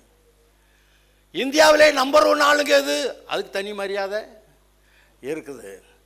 இப்போ உலகத்தில் ட்ரம்ப் வந்துக்கிட்டு நான் தான் நம்பர் 1, அதுக்கான மரியாதை எனக்கு ரொம்ப சந்தோஷம். சுவிசேஷத்தை அந்த ஆள் தினம் என்னத்தையும் சொல்லிக்கிட்டே இருக்கு. அந்த ஆள் சுவிசேஷம் அறிவிக்க மாதிரி அறிவிக்காது, அவர் கேட்டிருக்கிறாரு. இன்னும் ஒரு 100 வருஷம் கழித்து நீங்கள் இப்போ குடியிருக்கிற வீடு, நீங்கள் வச்சிருக்கிற நிலம் போலாம், நீங்கள் வேலை பார்க்குற ஆஃபீஸு 100 வருஷம் கழித்து உங்களை மறந்துடும். வேறு யாரோ அதில் குடியிருப்பாங்க, அங்கே வேறு யாரோ வேலை செய்வாங்க. 100 வருஷத்தில் இந்த இடம் உங்களை மறந்துடுது. அப்போ இவ்வளவு சீக்கிரமாக மறந்து போகிற இந்த இடத்துக்காக நீங்கள் எவ்வளவு பிரயாசப்பட்டு எப்படி சம்பாரித்து பிள்ளைகளுக்கு சேர்க்குறேன், அதுக்கு சேர்க்குறேன், இதுக்கு சேர்க்குறேன்னு எப்படி பிரயாசப்பட்டு என்னத்தெல்லாம் வாங்கினாலும் அவ்வளவு உங்களை மறந்து விடுகிறது அப்படின்னு அந்த ஆள் சொல்லியிருக்கிறாரு. நமக்கு அறிவு வேணும். அதுக்கு அதனால் இயேசுவை ஏற்றுக்கிட்டு ரட்சிக்கப்பட்டு இருந்தாலும் சொல்லலை, நமக்கு அறிவு வேணும். நீ ரட்சிக்கப்பட்டா இந்த இடத்த விட்டு நல்ல இடத்துக்கு அங்கே போகலாம். அவர் சொல்கிறாரு, நான் போய் உங்களுக்காக ஒரு ஸ்தலத்தை ஆயத்தம் பண்ணி வச்சுட்டு அங்கே வந்து கூட்டி போகிறேன்றாரு. அங்கே போகிறதுக்கு ரெடியாக இருக்கணும். இன்னொரு வார்த்தை சொன்னார், பூமியில் பொக்கிஷங்களை சேர்த்து வைக்க வேண்டாம், அங்கே பூச்சியும் துருவும் அரித்து போடும், திருடனும் கண்ணமிட்டு திருடுவார்கள். ஆனால் நீ பரலோகத்தில் அங்கே சொத்து ஆஸ்தியே சேர்த்து வை, அங்கே பூச்சியாவது துருவாது கெடுக்கிறதும் இல்லை, திருட கண்ணமிட்டு திருடுவதும். அப்போ நீங்கள் பரலோகத்தில் உள்ளவங்க அங்கே பார்த்து அதுக்கேற்றாப்புல வேலை செய்யா அப்படின்னு கர்த்தர் சொல்கிறாரு. கொலோசியர் 3:1 எடுங்க எடுங்க எடுங்க. நீங்கள் கிறிஸ்துவுடனே கூட எழுந்தது உண்டானால் கிறிஸ்து தேவனுடைய வலது பாசத்தில் வீற்றிருக்கிற மேலான இடத்தில் உள்ளவைகளையே அங்கே தேடு. அங்கே பரலோகத்தில் சொத்து தேடியா, நிலம் போல வாங்க. இந்த அங்கே என் வீட்டுக்கு பக்கத்தில் 10 அரை மணி நேரத்தில் போயிடலாம். அங்கே போய் நிலம் வாங்குறது, இங்கே போய் ஒரு வீடு வாங்குறது, இன்னொரு வீடு வாங்குறது, வாடகைக்கு விட்றேன்னு விடுறது. அவன் வீட்டில் வாடகைக்கு வந்து வெளியே போக மாட்டேங்கிறான். அப்போ நான் அவனை வெளியேற்றுறதுக்கு அவனுக்கு அது வீட்டு காசில் கால்வாசி காசாவது அவனுக்காக கொடுத்தாதான் வெளியேற்றி விட்றான். ஒருத்தர் வந்து புலம்புனார், அவருக்கு நிறையா வீடு இருக்குது, வாடகை கூட்டாரு, வாடகை வந்துக்கிட்டு தான் இருந்துச்சு. வெளியேற்ற பார்த்தாரு, மாற்றி வைக்கலாம், இங்கே ஒரேடியாக உட்காந்துட்டாங்கன்னா போச்சு அப்படின்னு சொல்லி ஒரு ஆளை மாற்றி வைக்கலான்னு, நீ வெளியே பாப்பா எனக்கு வீடு வேணும்னு கேட்டேன். போகமாட்டேங்கிறான். போகமாட்டேன்னா அப்புறமே பார்த்தா இவ்வளவு நாளாக வாடகை கொடுத்துக்கிட்டு இருந்தேன், அப்போ வாடகையும் கொடுக்க மாட்டேங்கிறேன், நீ என்ன செய்வோ செஞ்சுக்க அப்படி சொல்லிட்டேன். என்ன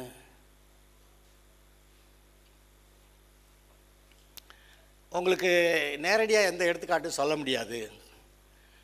நம்ம பஸ் ஸ்டாண்டை தாண்டி அங்கிட்ட ஒரு சர்ச் இருக்கா, ஒரு சர்ச் இருக்கா, அங்கே பக்கத்தில் இந்த பக்கத்தில் பஸ் ஸ்டாண்டு ஒட்டி இருக்க கடையெல்லாம் யார் இடமா?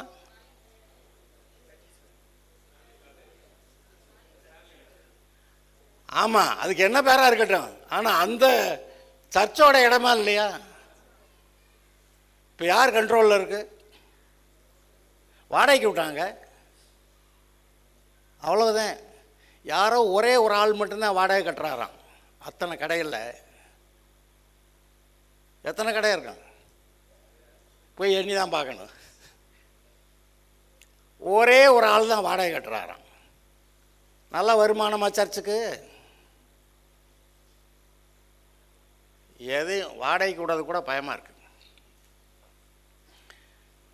எங்கள் அண்ணன் சொல்லுவார், அந்த காலத்தில் அவர் சார்ட்டர்ட் அக்கௌண்டன்ட்டு, எந்த ஒரு சொத்து உன் நேரடி கண்ட்ரோலில் இல்லையோ அது ஒன்று இல்லைம்பார். எந்த சொத்து உன்னுடைய நேரடி கண்ட்ரோலில் இல்லையோ அது ஒன்று இல்லைம்பார். அதான் உண்மையாக போச்சு. உங்களுடைய கண்ட்ரோலில் இருந்தால் அது உங்களுது. வாடகை கூட்டா அப்புறம் அது நமக்கு என்ன நடக்குதுன்னு தெரியலை. அதனால் நம்ம தேடுறது எங்கே? இங்கே தேடிக்கிட்டு சொத்து சேர்த்து வச்சுக்கிட்டு இருக்காமல் அங்கே சேர்த்து வச்சா, நான் தான் சொல்லுவேன், என் கையில் பணம் இருக்க வேண்டியது இல்லாண்டவரே, அது உங்கள் கையில் இருக்கட்டும், நான் கேட்குறப்ப வாங்கிக்கிறேன்னுவேன். நிறைய பேருக்கு கேட்குறப்ப கர்த்தர் கொடுத்துருவாரா, அதனால் இங்கே நம்ம கொஞ்சம் இங்கே வச்சுருக்கணும் அப்படின்னு இவங்க நினச்சி இங்கே வாங்கி வச்சுக்கிட்டு இருக்கிறாங்க. ஆனால் கர்த்தர், எனக்கு தெரியும், கர்த்தர் வந்து என் கர்த்தர் நல்லவர், உயிரே கொடுத்தவர். நான் இங்கே வச்சு காவ காக்கிற வேலையெல்லாம் எனக்கு வேண்டாம் ஆண்டவரே, நீர் காவ காத்துக்கு நான் கேட்குறப்ப கூட ஆண்டவரே அப்படின்னு சொல்லிட்டு நான் உட்காந்துருக்கிறேன். எவ்வளோ நிம்மதியாக தூங்குவேன் தெரியுமா? இந்த பூமியின் மேலே, இங்கே ஆஸ்திகள் மேலே பிடிப்பு நமக்கு இருக்கக்கூடாது. நம்ம பிடிச்சிக்கிட்டு இருக்கிற வரைக்கும் ஓகே. அது நம்மளை பிடிச்சிக்கிச்சுன்னா என்ன பண்ணுறது? எங்கேயோ ஒரு பக்கம் போனவங்க தலையில் மூட்டையை கட்டிட்டு போவாங்களாம். மூட்டையை கட்டிட்டு போகிறப்ப அப்புறமேல அங்கே போய் வேலையெல்லாம் முடிஞ்ச மூட்டையை அங்கேருந்து ஆற்றுல போட்டுருவாங்களாம். அந்த ஆற்றுல சில முக்கியமாக, அந்த மூட்டையில் சில முக்கியமான பொருட்கள் வரும்னு வழியில் இருக்கிறவங்களாம் அந்த மூட்டையெல்லாம் எடுத்து திறந்து பார்த்தா அவங்களுக்கு பிரயோஜனமானது இருக்குன்னு நினச்சி திறப்பாங்களாம். அப்படி போய் மூட்டையெல்லாம் எடுத்துகிட்டு வர்றப்ப ஆற்றுல போய் தானே எடுக்கணும். அப்படி போய் எடுக்க போகிறப்ப ஒரு மூட்டையை போய் பிடிச்சிருக்கான். அதுக்கப்புறம் அவன் இங்கிட்டு வர முடியலை. மூட்டையை விட்டு நீ வாடா அப்படின்னு சொல்லி இங்கேருந்து சொல்லியிருக்காங்க. மூட்டையை விடுறா, நீ வந்து சேரடா அப்படின்னு. நான் விட்டுட்டேன், இப்போ அது என்னைய பிடிச்சிக்கிச்சுன்றானா. ஒரு கரடியான், அது அவனை பிடிச்சிக்கிட்டு கிடக்குது.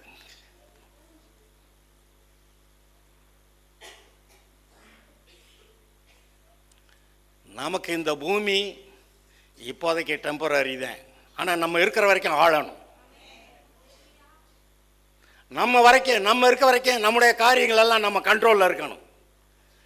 நீங்கள் தேவனுடைய பிள்ளைன்னு கர்த்தர் சொன்னார். அந்த முதல் வசனத்தை வாசிங்க, ரெண்டாவது வசனத்தை வாசிங்க. பூமியில் இல்லை நான் ஒன்னியாவான் 3:2 வாசிங்க. ஒன்னியாவான் 3:2. பிரியமானவர்களே, இப்பொழுது தேவனுடைய பிள்ளைகளாக இருக்கிறோம், இனி எவ்விதமாய் இருப்போம் என்று இன்னும் வெளிப்படவில்லை. ஆகிலும் அவர் வெளிப்படும் போது அவர் இருக்கிற வண்ணமாகவே நாம் அவரை தரிசிப்பதினால் அவருக்கு ஒப்பாய் இருப்போம் என்று அறிந்திருக்கிறோம். வசனம் கரெக்ட் இல்லையா? ஆனால் அதில் ஒரு சின்ன காரியம் கண்டுபிடிக்கலாம். பிரியமானவர்களே, நீங்கள் தேவனுடைய பிள்ளைகளாக இருக்கிறீர்கள், இனி எவ்விதமாக இருப்போம் என்று இன்னும் வெளிப்படவில்லைங்கிறது முழுக்க உண்மையா? வெளிப்படலைன்னா இப்போ அடுத்த வரியாக அவர் எழுதியிருக்க முடியாது. அடுத்த வரி என்ன சொல்லுது? ஆகிலும் அவர் வெளிப்படும் போது அவர் இருக்கிற வண்ணமாகவே நாம் அவரை தரிசிப்பதினால் அவருக்கு ஒப்பாயிருப்போம் என்று அறிந்திருக்கிறோம்.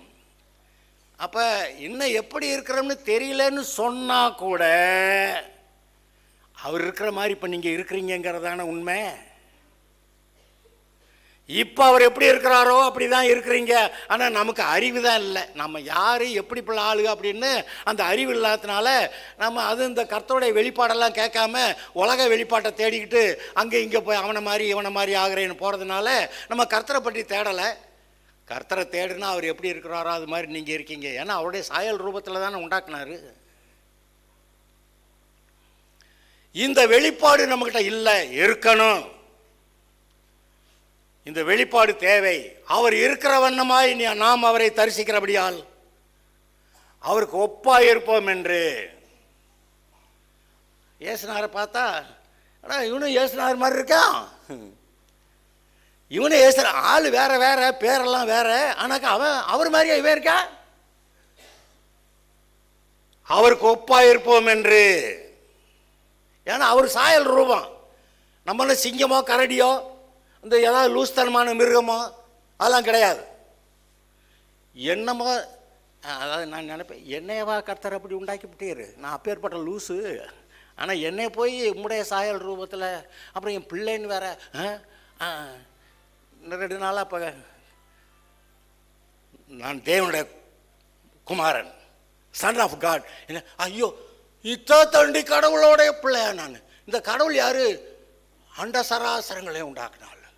எவ்வளோ பெரிய ஆளு, அவ்வளோ பெரிய ஆளோடைய பிள்ளையா நான்? 10ஆவதுக்கு அவர் சொல்றாரு, கிறிஸ்துவோடு கூட நீங்கள் அவர் கூட நீங்கள் சொத்து பங்கு போட்டுக்கீங்களான்றாரு.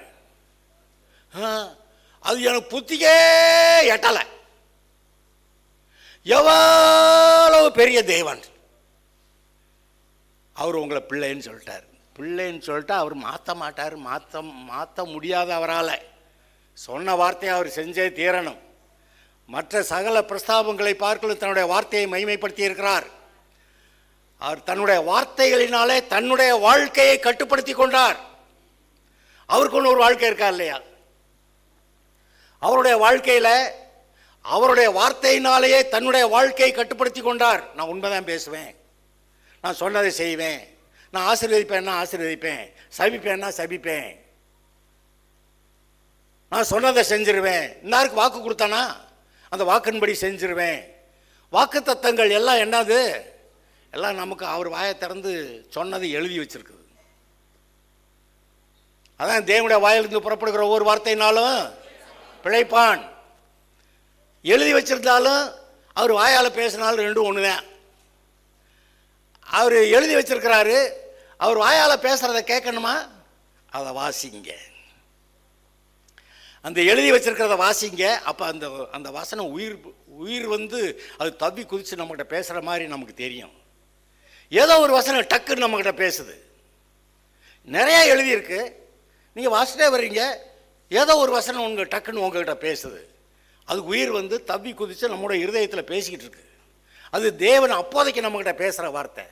எழுதப்பட்ட வார்த்தையே லோகோஸ், அது எழுதப்பட்டிருக்கு. தேவனுடைய குணாதிசயம் எப்படின்னு இது காட்டுதான். அவர் எப்படிப்பட்டவர் இந்த எழுதப்பட்ட வசனம் காட்டுதான். ஆனால் உங்ககிட்ட பேசுகிறப்போ ஒரு வசனம் பேசுனா அதன்படி உனக்கு செய்வேங்க தான், அதன்படி செய்வேன்றாரு. தவற மாட்டார், அந்த ஒரு வார்த்தையை கீழே விட மாட்டார். ஏன்னா அவர் தேவன், சொன்னதை செய்கிறவர். அப்படியெல்லாம் நான் செஞ்சு இந்த காரியத்தெல்லாம் செய்யும்போது அப்போ அந்த எகிப்தியருக்கு தெரியும் நான் தான் தேவன்.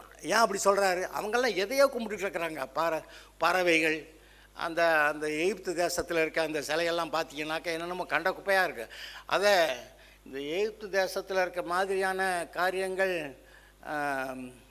அமெரிக்கா வரைக்கும் போயிருந்துருக்கு. அது எப்படி போச்சுன்னு தெரியல. ஆனால் அங்கே போய் கொலராடோ ரிவர் அந்த இதில் மேலே பார்த்தோம்னா கிராண்ட் கேன்யன், அதில் ஒரு பெரிய குகை இருக்காங்க. உள்ளே போய் பார்த்தாக்க எகிப்து தேசத்தில் சிற்பங்கள்லாம் அங்கே இருக்குன்றான். என்ன கடா சொல்கிறீங்க? நமக்கு விளங்கலை, ஆனால் ஒரு மாதிரி விளங்குது. நோவா காலத்தில் இருந்த அந்த ராட்சதர்கள்லாம் அவங்க இங்கே குடியிருந்துருக்குறாங்க. இன்னமும் அமெரிக்காவில் நிறைய அவங்க தான் தேடுறவங்க. நம்ம ஆளுக்கு தேட மாட்டாங்க, தேடினாலும் மூடி வச்சுருவாங்க.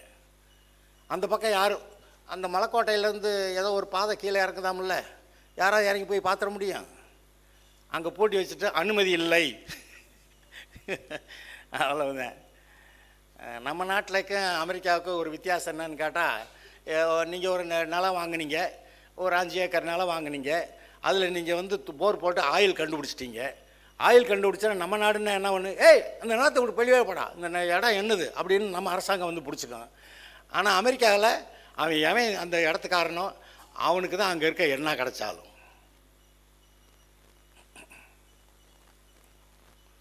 அப்படி இருக்கக்கூடிய காரியங்கள் இன்னைக்கு நமக்கு வந்து என்ன சொன்னாரோ அது நமக்கு இருக்கிறது.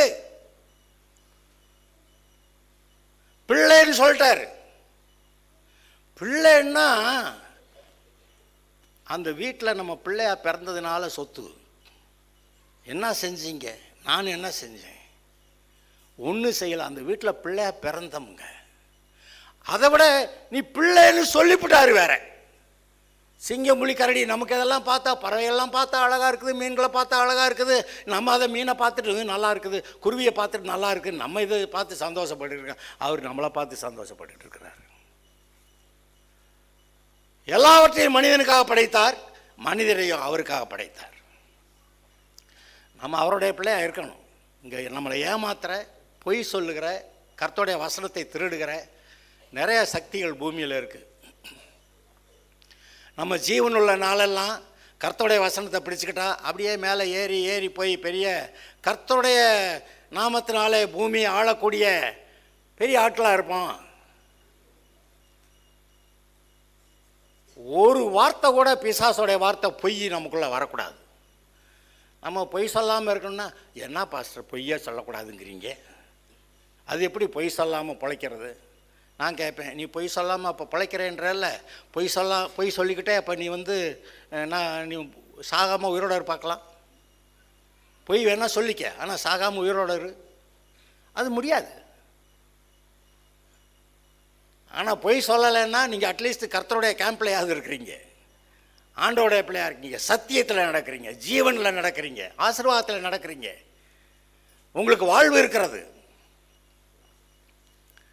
அவர் உங்களை பார்த்து பிள்ளை. இப்போ மற்ற சிருஷ்டிகளுக்கு நமக்கு என்னையா வித்தியாசம்? சிங்கம், புலி, கரடி, மெஜஸ்டிக்காக ஒரு சிங்கம் நடந்து வருது. நம்மளால் இப்படியோ கூணி போட்டு பாரு, இவன் தான் நல்லா இருக்கணும், இவன் புத்தி அவ்வளோ கெட்டு போச்சு பாருங்க. சிங்கம் அவ்வளோ மெஜஸ்டிக்காக வருது. சிங்கத்தை பார்த்து சிங்கமே நீ தான் என் பிள்ளை சொல்லியிருந்தாருனாக்க சிங்கம் தான் பிள்ளையாக இருக்கும். ஆனால் அவர் எல்லா சிருஷ்டிப்பும் முடிச்சுட்டு எல்லாத்துக்கும் மேலே நான் ஒரு ஆள், என்னுடைய சாயல் ரூபமாக மனுஷனை உண்டாக்குறேன் அப்படி சொல்லிக்கிட்டு நீ என் பிள்ளைன்னாரு. நான் தேவன் தனிப்பட்ட ஆள் இருக்கிற மாதிரி தெரிஞ்சாலும் நான் குடும்பம் என் பிள்ளை நீன்றார். அதாவது ராஜா குமாரனுக்கு கல்யாணம் செஞ்சு வச்ச அதாக ஒரு உவமை இயேசு சொன்னதை வாசிச்சிருக்கீங்களா? ராஜா மகனுக்கு கல்யாணம் பண்ணுறானா. பிதாவாகிய தேவன் குமாரனாய் இயேசுவுக்கு மணவாட்டி சபையை கல்யாணம் பண்ணி வைக்க போகிறார். அப்போ அங்கே இருக்கிறவர்கள் பாக்கியவான்கள். இவன் நான் பொண்ணு பார்த்தேன், நான் மாடு வாங்கினேன், நான் வயல் வாங்கினேன். அப்புறம் அந்த இங்கே வயல் வாங்கிட்டு இருக்கலாம், அந்த குடும்பத்தில், அந்த தேவனுடைய குடும்பத்தில், ராஜாவுடைய வீட்டு பிள்ளை நீங்கள் இருக்கவே முடியாது. அந்த ராஜாவுடைய வீட்டு பிள்ளையாக இருந்தால் அதுக்கு என்னங்க ராஜா வீட்டு கண்ணுக்குட்டி அப்படி சொல்லுவாங்க. அதை யார் என்ன செய்ய முடியும்? ஒன்றும் ஒருத்தரும் செய்ய மாட்டாங்க. எவ்வளவு நல்ல ஒரு ஆசீர்வாதமான வாழ்க்கை இருக்கிறது. இவ்வளவு பெரிய தேவன் என்னை போயா பிள்ளைன்னாரு. எவ்வளவு தடவை கேட்டிருக்கான். ஆனால் அவருடைய பிள்ளை அவ்வளோ பெரிய நம்ம அவ்வளோ பெரிய ஆளா? நம்ம பெரிய ஆள் நினைக்கிறப்ப நமக்கு பயமாக இருக்குது. நம்ம தூசி குப்பைன்னு சொல்கிறது ரொம்ப ஈஸியாக இருக்குது ஜனங்களுக்கு. ஆனால் நம்ம இல்லை பிள்ளைன்னு சொல்லி பாடினாக்க அது கூட நோ நோ நோ, நீதிமான்னா நோ, பரிசுத்தம்னா நோ, மகிமைனா நோ. ஆனால் அவர் சொல்கிறாரு, எங்கே எடுங்க பார்க்கலாம். யோவான் 17 யோவான் 17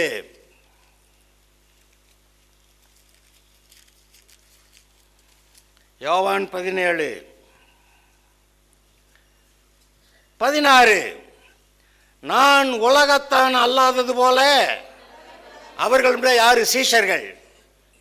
சீஷர்கள் யாரா? உலகத்தார் அல்ல. நீங்களும் நானும் உலகத்தார் அல்ல. உம்முடைய சத்தியத்தினாலே அவர்களை பரிசுத்தமாக்கும். எப்படி பரிசுத்தமாகறோம்? வசனத்தின்படி சத்தியத்தை ஏற்றுக்கிறதுனால நம்ம பரிசுத்தமாகறோம். உம்முடைய வசனமே சத்தியம். நீர் என்னை உலகத்தில் அனுப்பினது போல நான் அவர்களை உலகத்தில் அனுப்புகிறேன். அவர்களும் சத்தியத்தினாலே பரிசுத்தமாக்கப்பட்டவர்களாகும்படி அவர்களுக்காக நான் என்னைத்தானே பரிசுத்தமாக்குகிறேன். நான் இவர்களுக்காக வேண்டிக் கொள்ளுகிறதும் அல்லாமல் இவர்களுடைய வார்த்தையினாலே என்னை விசுவாசிக்கிறவர்களுக்காகவும் வேண்டிக் கொள்ளுகிறேன். அவர்கள் எல்லாரும் ஒன்றாக இருக்கவும், அதாவது விசுவாசிகள்லாம் ஒருமனப்பட்டவர்களாக இருக்கவும், பிதாவே நீர் என்னை அனுப்பினதை உலகம் விசுவாசிக்கிறதற்காக நீர் என்னிலேயும் நான் உம்மிலேயும் இருக்கிறது போல அவர்களும் நம்மில் ஒன்றாக இருக்கவும் வேண்டிக் கொள்ளுகிறேன். ஜபத்தை பாருங்க, என்ன சூப்பர் ஜபம். நாம் ஒன்றாக இருக்கிறது போல, யார்? பிதாவும் குமாரனும் ஒன்றாக இருக்கிறது போல நீர் எனக்கு தந்த மகிமையை நான் அவர்களுக்கு கொடுத்தேன். பிதா இயேசு கொடுத்த மகிமையை நமக்கு கொடுத்துட்டேன்றார். கொடுத்தாரா? கொடுக்கலையா? எழுதியிருக்கோம். அப்பீல்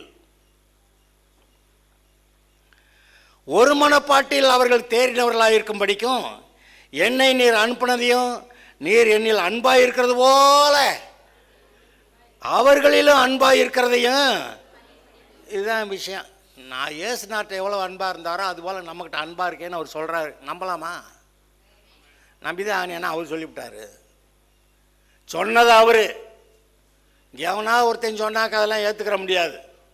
பல சமயத்தில் பைபிள்லேயே அது பவுல் சொன்னது, இது பேதுரு சொன்னது, இப்படியெல்லாம் நான் சொல்லுவேன். ஆனால் இயேசுநாத் அது இயேசுநாதரே சொன்னதுப்பா அப்படின்னு சொல்லுவேன்.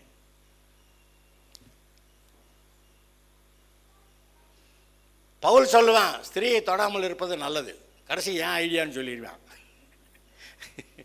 கர்த்தருடைய வார்த்தைங்கிறத விட்டு என் ஐடியான்றான். அப்போ பவுல் சொன்னதெல்லாம் பூராத்தையும் கேட்க முடியாது. அதனால நான் சொல்லுவேன், பவுல் பேரெல்லாம் இருக்கட்டும், இது இயேசுநாதரே சொன்ன வார்த்தைன்னு. இப்போ இயேசுநாதரே சொல்றார், நீர் என்னில் அன்பாக இருக்கிறது போல நீர் அவர்களிலும் அன்பாக இருக்கிறதையும் உலகம் அறியும்படிக்கு நான் அவர்களிலும் நீர் என்னிலும். இவங்களை விட்டு போகக்கூடாது. நானும் போக மாட்டேன், நீர் எனக்கு இவங்களை விட்டு போகக்கூடாது. நம்ம எல்லாம் ஒன்றாதான். இவங்க எல்லாம் அப்போ பிதாவும் குமாரன்னு நம்ம எல்லாம் சேர்ந்து ஒன்றா கூட்டாஞ்சோறு ஆக்கி சாப்பிட்ற மாதிரி ஒரு வீட்டுக்குள்ள எல்லாம் ஒன்றா. இப்போ தான் காலையில் சொன்னேன், நம்ம என்ன சொல்கிறோமோ அதை அவர் செய்கிறேங்கிற. அவர் சொல்கிறத நம்ம செய்கிறது தானே கணக்கு.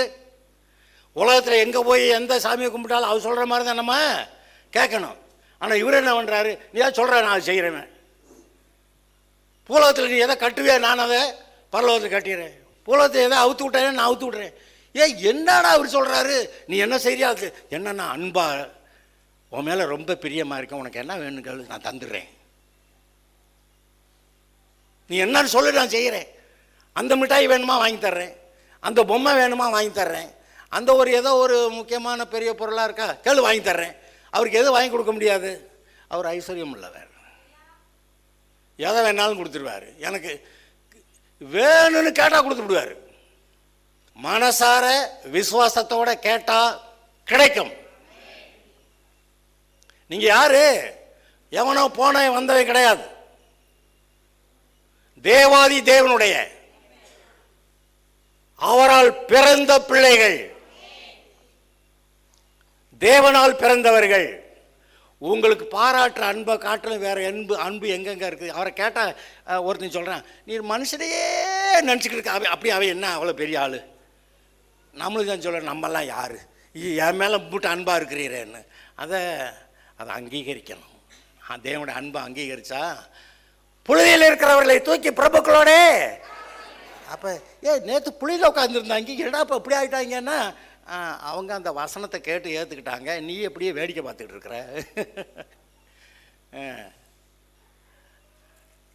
அந்த வசனத்தை கேட்டு ஏற்றுக்கொள்ளுகிறவர்கள் உயர்கிறார்கள், வாழ்ந்திருக்கிறார்கள். நீங்கள் வாழ்ந்திருந்தால் தான் அவருக்கு சந்தோஷம். அதனால தான் அவர் சொல்கிறாரு, விசுவாசம் இல்லாமல் தேவனுக்கு பிரியமாக இருப்பது. நீ விசுவாசித்தா காசு கிடைக்கும், நீ விசுவாசித்தா சுகம் கிடைக்கும், நீ விசுவாசித்தா நல்ல வீடு வாசல் கிடைக்கும், நீ விசுவாசித்தா நல்ல கார் ரயிலெலாம் கிடைக்கும். காரு ரயில் ஏரோப்ளேன் நான் வழக்கமாக வச்சு சொல்லிடுவேன் நான். ஆனால் வேணுங்கிறத மட்டும்தான் கேட்கணும். சும்மா எதாவது கேட்டு வச்சுட்டு நிறுத்த இடம் இல்லாமல் அதை பார்த்துட்டு ஒருத்தன் பொறாமையில் உன்ட்ட வந்து கல்லை விட்டு எரிஞ்சுக்கிட்டு இருக்காம. முதல்ல நான் சொல்லுவேன், கார் நல்ல காராக இருந்தால் கூட பார்க்குறதுக்கு ரொம்ப ஒன்றும் பெரிய அழகாக வைக்க வேண்டாம். உன் மேலே பொறாமையில் இருக்கிறாங்க, வெளியில் பார்க்க சாதாரணமாக இருக்கட்டும், உள்ளுக்கு எல்லா வசதியோடு வச்சுக்கணுவேன். ஏன்னா இந்த உலகம் பொறாமை பிடிச்ச உலகமாக இருக்குது. எவனாவது நல்லா இருந்தாக்கா தாங்காது. நீங்கள் ஏழையாக இருக்கிறப்ப ரொம்ப அன்பாக இருப்பாங்க. திடீர்னு நீங்கள் பணக்காரன் ஆகிட்டீங்கன்னா, என்னடா அன்னையிலேருந்து அவன் நமக்கு பொறாமையை பார்க்குறான். உண்டா இல்லையா? அப்போ பெரிய ஆளாகவும் ஆகணும், இவங்க பொறாமையும் வரக்கூடாது. கொஞ்ச நாளைக்கு இப்படி பார்க்கறதுக்கு ஒன்றும் தெரியாத மாதிரி இருக்கலாம். ஆனால் அதுக்கப்புறம் நம்ம கண்ட்ரோலில் அந்த உலகம் வரணும். இயேசுவின் நாமத்தினால சொல்கிறாரு, என் நாமத்தினால பூமி ஆண்டுகள். வார்த்தையினாலே நீங்கள் ஆளலாம். ஏன் வார்த்தையை பிடிச்சிக்க, அதாண்ட உன்னை வாழ வைக்கும், ஆள வைக்கும், வாழவும் வைக்கும், ஆளவும் வைக்கும். என் வார்த்தையை பிடிச்சிக்க.